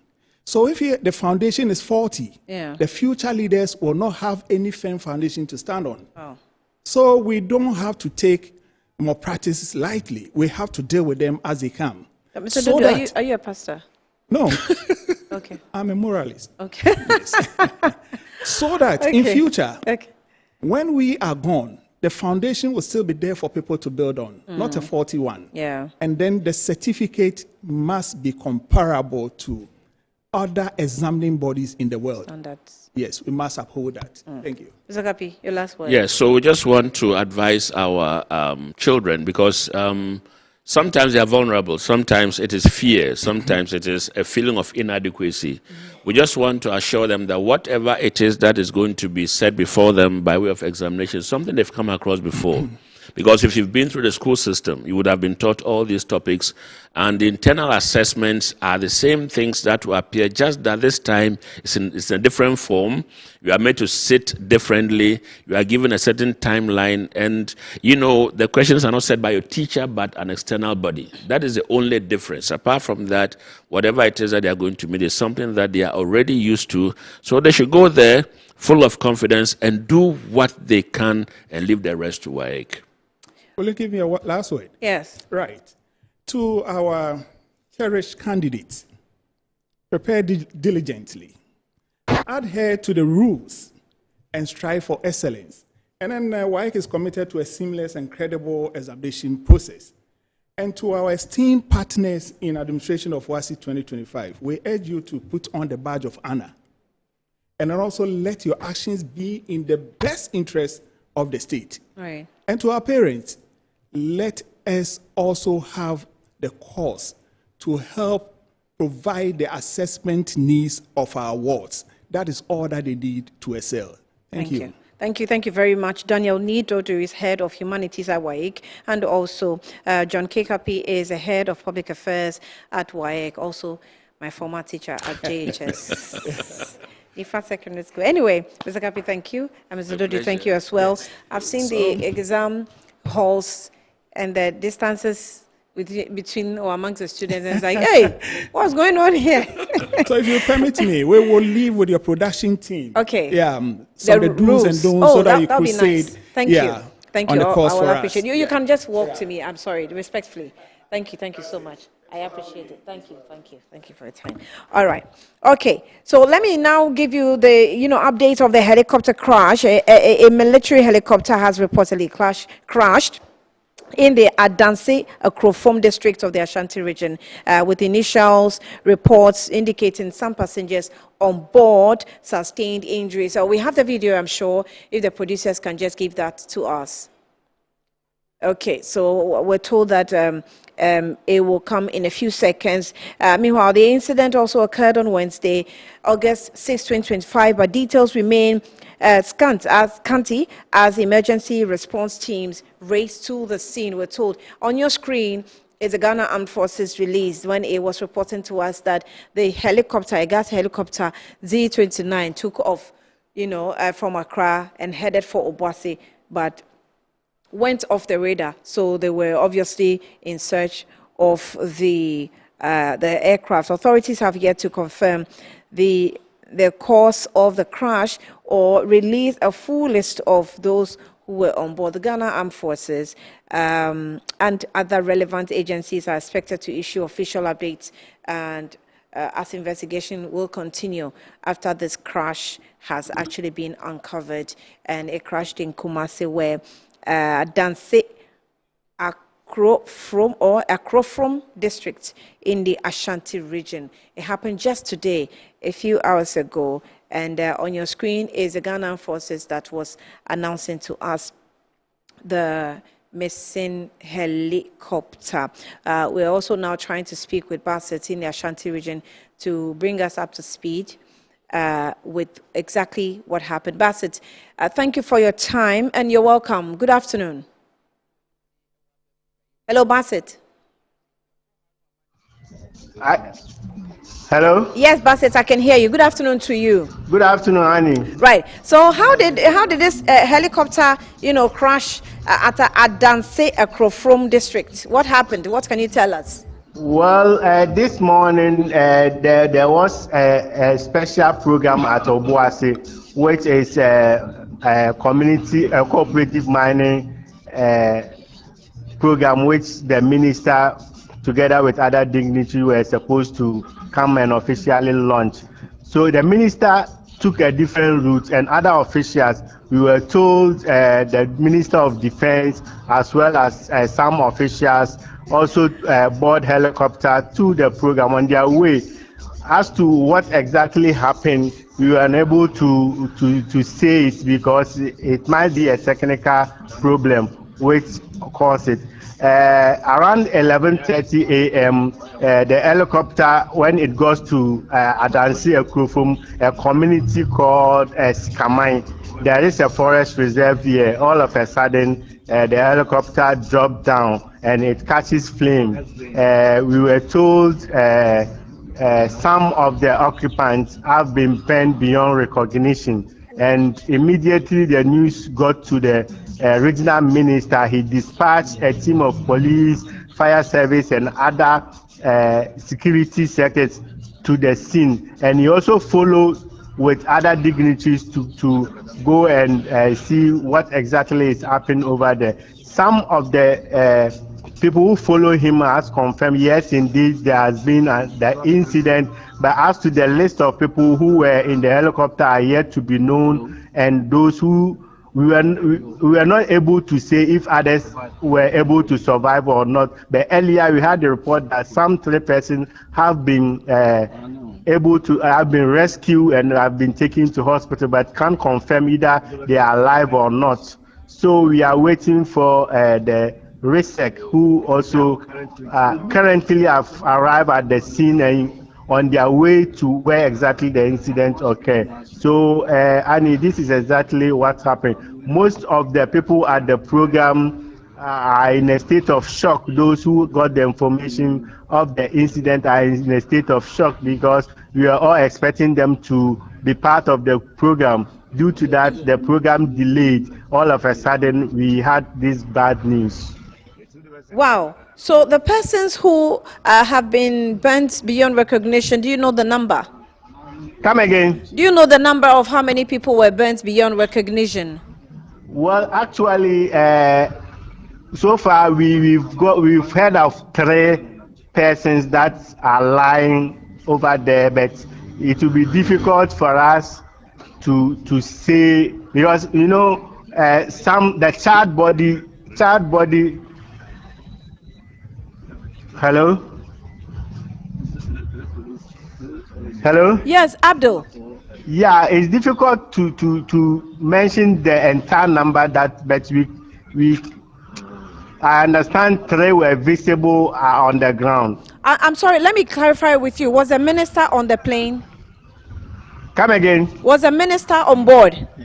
Yes, Omane Buama was part of the team. Okay. And we were told. I'm sorry. And the 3. Come again. And the 3 who were, rescued. Omane Buama is not one of them. Yeah, no, we can't say for that because actually some because most of them are in a difficult state. We are not able to identify who were rescued. But I'm not sure he's part of those who were taken to hospital. I'm not sure of that, per the information I gathered. I just had a release from the Ghana Armed Forces, which also indicated that their Ghana Air Force Z9 helicopter is missing. According to them, the GAF helicopter Z9 took off this morning at around 9 12 hours from Accra, leading to Obuasi, and all the radar. The efforts are being made to establish contact on the radar where exactly it has gotten to. You know, the signal, they lost the signal on the way, so it was when the information came that it has involved in an accident that they got to know they are not being able to trace the helicopter. Abdul, I'm grateful for your time. Thank you. You're welcome. So, we're picking information that Dr. Mani Boma, who is a minister for the sector, was on the flight. We will not hasten to confirm, but I guess the information we're picking is not good enough, but I will not confirm yet. I will not confirm yet. Dr. Mani Boma is Minister for Defense, and that's why I was actually trying to seek the, release from the Ghana Armed Forces. The clarity. If indeed the three persons who came out alive, the plane, Dr. Mani Boma was one, but Abdul Basit has actually indicated that he doesn't think that he was one of it. So, but we're told that there were some members or bodies or passengers on the flight whose bodies have, were charred actually by the crash. Beyond recognition, we're told.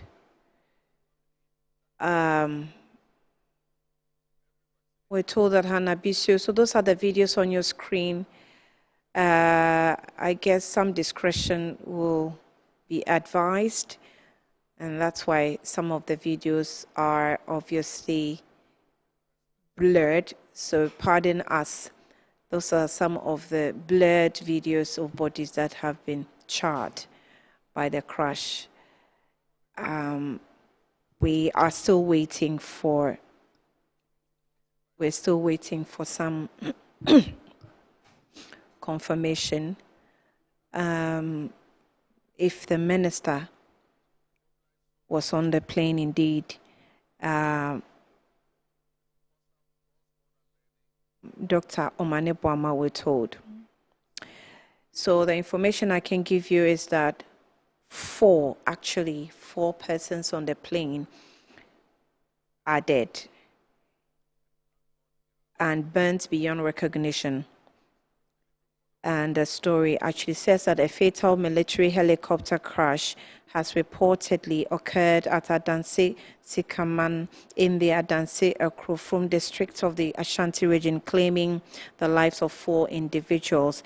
The victims, who are yet to be officially identified, are believed to be top government officials traveling to a program in Obuasi. The tragic incident occurred on August 6, 2025.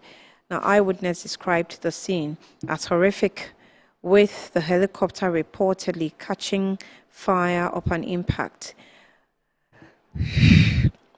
Ghana Web has also done its report. It says that the Ashanti regional correspondents, Anna Prempe and Kwame Ejini Boateng, are en route to the scene to gather some more details, and Metro TV reporters are also en route to the scene to gather some more details. According to additional details on the on some other website, the helicopter was engulfed in flames and burned beyond recognition after the crash on a tree. The aircraft, which reportedly flies the Accra-Obuasi route every Wednesday, went down on clear circumstances, added. The news also reported that the assembly member for the area, Matthew Barr, confirmed the incident when the interview was done on Adom FM, we're told. He explained that he was working on his farm when he received the distress call. After the crash, everything went silent. Residents who rushed to the scene found the helicopter in flames, he recounted, and the report also further stated that the dismembered body parts were uncovered from the crash site. Although the identities of the suspected top government officials have not yet been confirmed.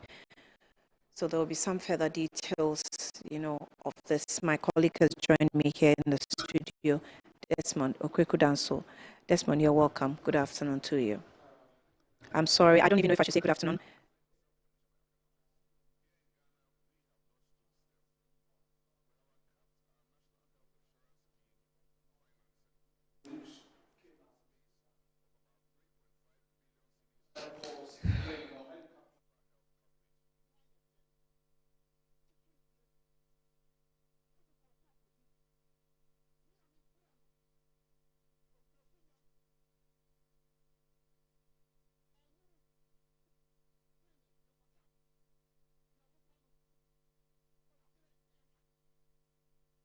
This particular story to bring you all the details from there, but I've been going through social media, just getting the reaction of some Ghanaians and some of the things that are being said on some of the platforms like X, on Facebook, and also on TikTok. And as you mentioned, top government officials, 3 crew and 5 passengers on board, and some of the names that are coming up as in part of the victims of this crash.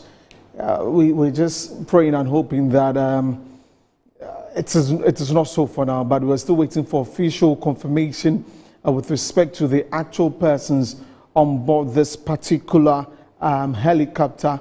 And I'm just on X right now, reading some of them, and I'm seeing a picture going around on X with that is the defense minister on there, many saying, fearing that he may be part also on that particular one. But we're waiting still for some of course, the statement from the Ghana Armed Forces. We've shown you that, and well, they say that details of this particular incident will be coming up shortly. But I mean, it's just sad that this is the situation right now, and our correspondent is also on the ground and trying to get us more details as to what exactly happened. I mean, some reports that are coming in, we understand that the plane hit some trees, in that particular area, and that's how come it went off radar, and the incident happened where we've seen some of the bodies, as we've shown you. Of course, viewers' discretion there, but sadly, some of the bodies have been bent beyond recognition. They are unable to confirm. Yeah. So if you go, through the walls of persons on social media, you see, writings like "God have mercy." Yeah. You see things like "God." You see "Lord have mercy," "Another bad day," and it's short briefs, that people are writing. Yeah. Darkness, total darkness has fallen. Pardon me. Pardon me. It's indeed a greatest fear, especially the fact that we're unable to confirm the people who were on board. But then again, that also, calls for maybe producers can give us a security analyst as soon as possible, because there are some questions that are pressing to me. I don't see how a flight leaves the pad, en route to a different destination. Yes. And we do not have the, specific names just yet. Do you understand? Yeah, I get it, but maybe they're also holding on to... The Ghana Forces released a statement. They didn't give us the number of the people, the identities of the people who were on the plane, right? So immediately, we should know. I don't think that this should take even 10 minutes. It has to be statistics that are on standby, that is there. Yeah. That is already documented. Who is going on a plane? Is the minister, the deputy minister, the chief director, the who and who and who? Do you understand? So that it's not. I think the way the period, the long period they're holding us for, it's unfair. Because I mean, as I say here, I fear the most. I'm not sure what to think. Well, definitely, but I also believe maybe they're still trying to come to terms with it and trying to put things together, gather the accurate information, and then we'll serve the information to the general public. The statement gave the number of persons on that plane, so 3 crew, 5 passengers. As to who exactly was on there, we may not know for now, but as Abdul Bassett mentioned, there was a program that was set to take place in Obuasi, and we know the persons that were going to go for that program.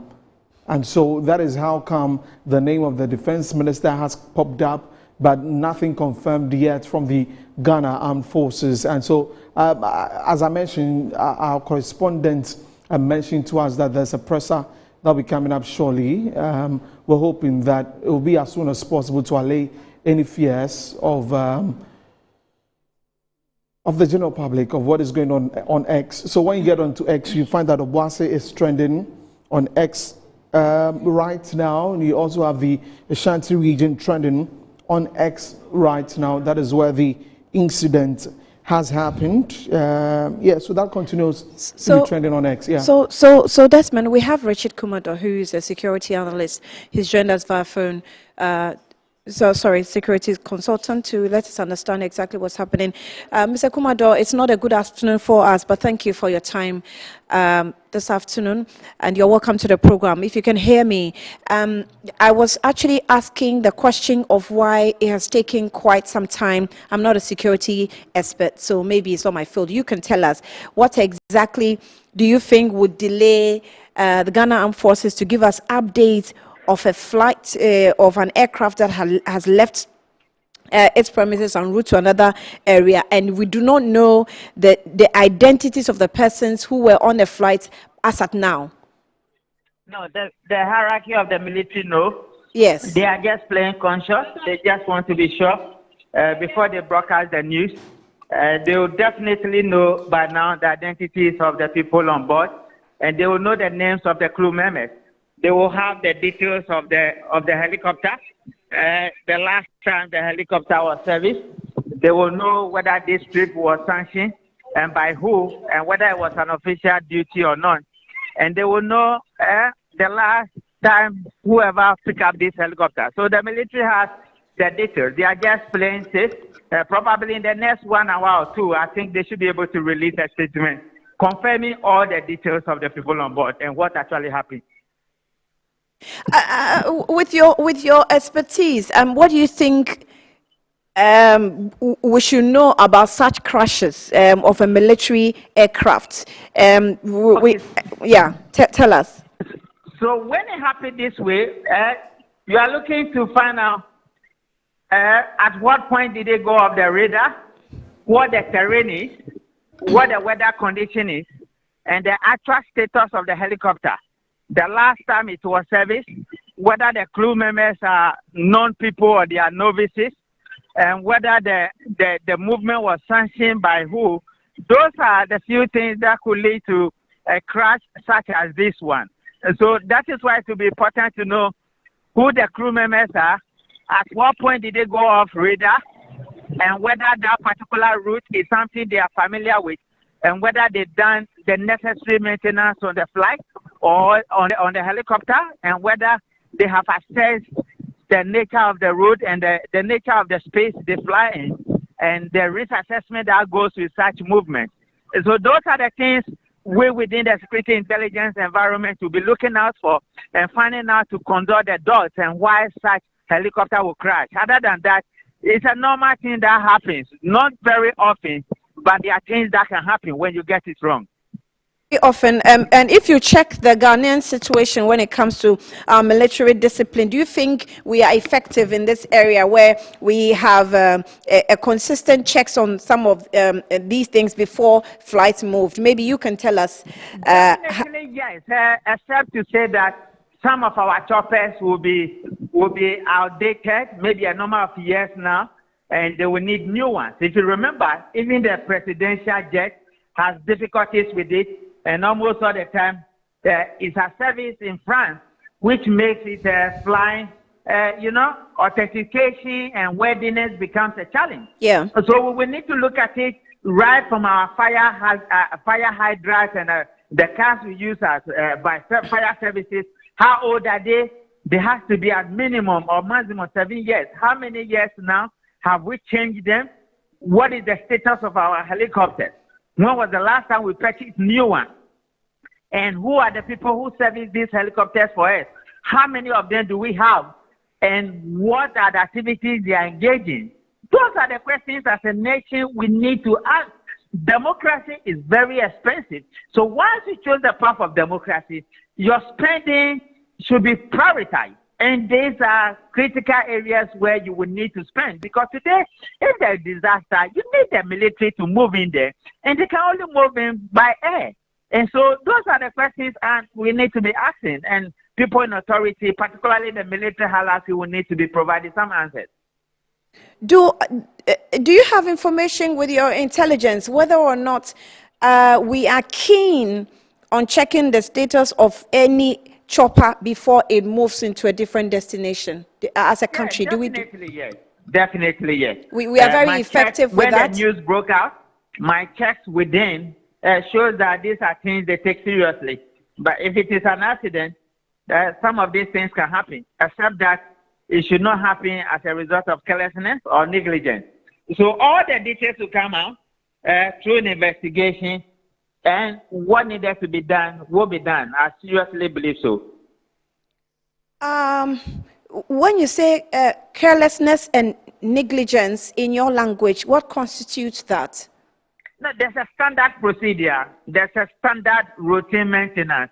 There's a standard path, and there's a standard pattern. So if we overlook any of those ones, then you can say it's negligence or carelessness. Then, of course, in terms of emergency, there are certain things that needed to be done. We want to find out whether we follow those standard procedures. If any of them lack, then we can say, besides the mechanical fault, humanly possible, we could have done far better.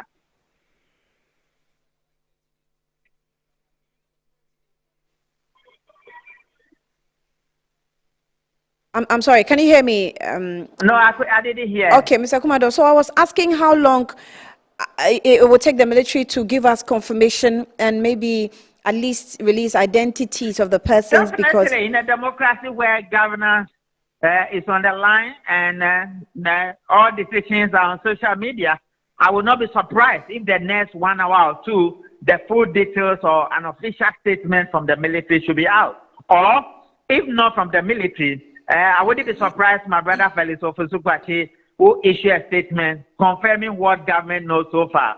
Because this is democracy on the line and governance on social media. So I wouldn't be surprised at all. It's just like in our traditional homes when people die, it takes a little bit of time to put the ages together in announcing the death of our loved ones. And I believe they are following the same procedure. What is important is that we cannot bring life back, but we can purchase a new helicopter. What do we do as a nation? We have to take all our choppers, all our helis, all the military officers, all equipment seriously. And where we are lacking, we need to find money and fix them, because this is a tragedy we least expected.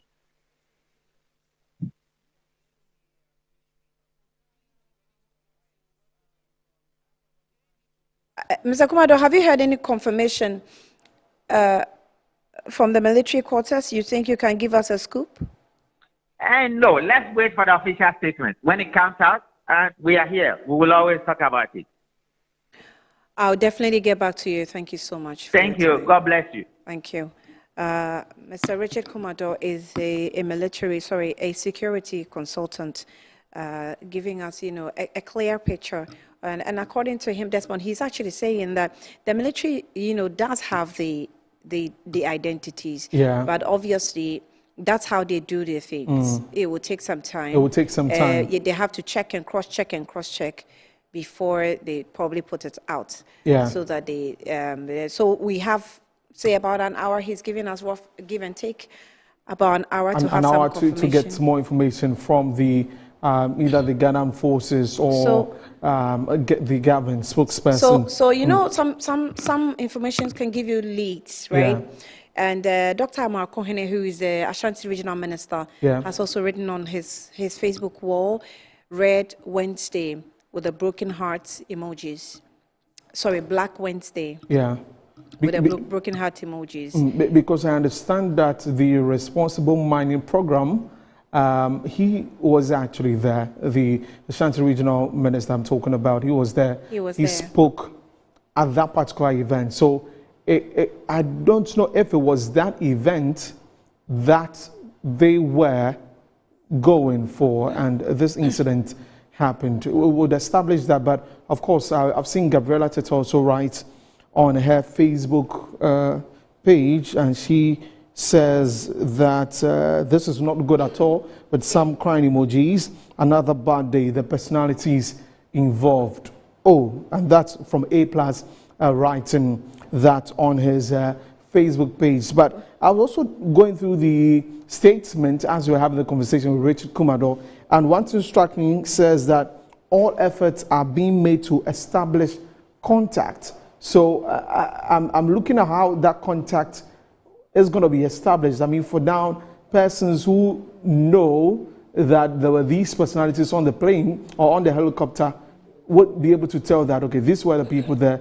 But as to how the contact will be established and how soon that would be done, and as Mr. Kumado mentioned, we would have to wait and see what comes out in the next 1 hour, either from the Ghana Armed Forces or from the Ministry of Defense, Interior, any of them. But let me just get back onto X and see what people are saying about this particular incident. Some persons are sharing some quite interesting perspectives on there. So Edmond Koji writes on our page on Facebook that indisciplinary actions on the part of Ghanaians, workers, or all military helicopters of the Ghana Armed Forces must be suspended from usage with immediate effect or alacrity because none is in good state. And the warning goes to the Commander of Chief. I mean, Mr. Kumado also mentioned something like that, that some of these helicopters may be outdated. You know, he puts it like that. Ali Sampson says that God have mercy, writes that on Facebook. So you can join us on Facebook on our live feed right now and also send us some of the comments. Bright says that, Bright Anopensio says, God have mercy on us, so sad. Awal Obri says, oh Allah. Ishmael Agbo says, okay. So those are some of the reactions coming through. We'll definitely be holding up and see what will be coming up from this particular incident that has happened in the Ashanti region. And back to X. A lot of people writing, sharing their thoughts on there. And it's a very sad situation. Very, very sad. We'll definitely establish contact with our regional correspondent to give us some updates. And on the screen, I'm sure some persons who were around in that particular community when the crash took place. Let's hear from them. I'm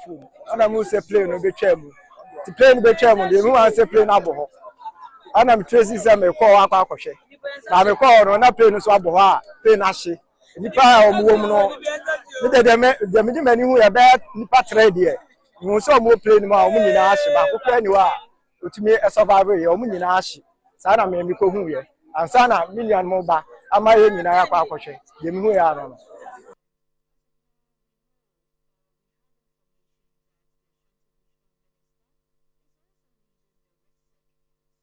All right, so you heard from that gentleman in that particular area. He said that he heard the loud sound from the crash and then went towards the site where the crash took place. And he had seen that 3 people had unfortunately been bent beyond recognition. And that's what he was talking about there in that particular town where the crash took place. And some of the videos, very disheartening, but of course, with viewers' discretion, we have to show this to you. So that's what he was saying, that he had the crash of the plane and then went to the side and saw that some of these persons were there and their bodies had been disfigured. I mean, they are bent beyond recognition. That was what he was saying in that particular video. So that was in Sikaman. Yes, that is the community where the plane or the helicopter came down, Sikaman in the Akrofom district of the Ashanti region, just a few minutes to 12. That is when the incident happened. And of course, they were traveling to Obuasi for the official launch of the Responsible Cooperative Mining and Skills Development Program. And that was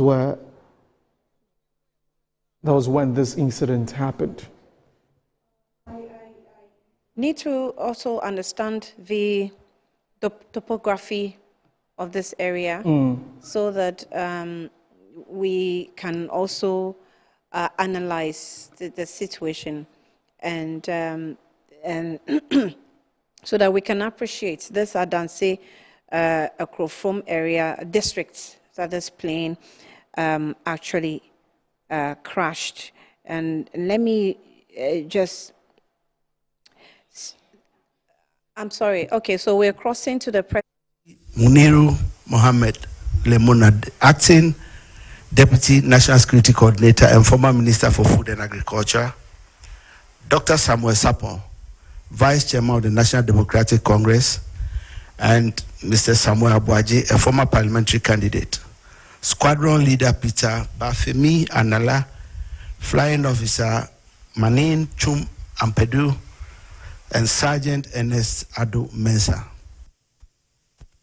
And government extends our condolences and sympathies to the families of our comrades and the servicemen who died in service to the country. All flags are to fly at half-mast until further notice. Thank you.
first time I experienced this kind of thing in my entire life. Well, I'm glad you did. Well, I always aim to please. I feel good, like very good. I wish I could do this every day. Hey, that could be arranged. All you have to do is put the call across and I will be there to blow your mind. As beautiful and tempting as it sounds, I would be selfish bringing you out to spend time with me, knowing full well that you have other things to do with your time.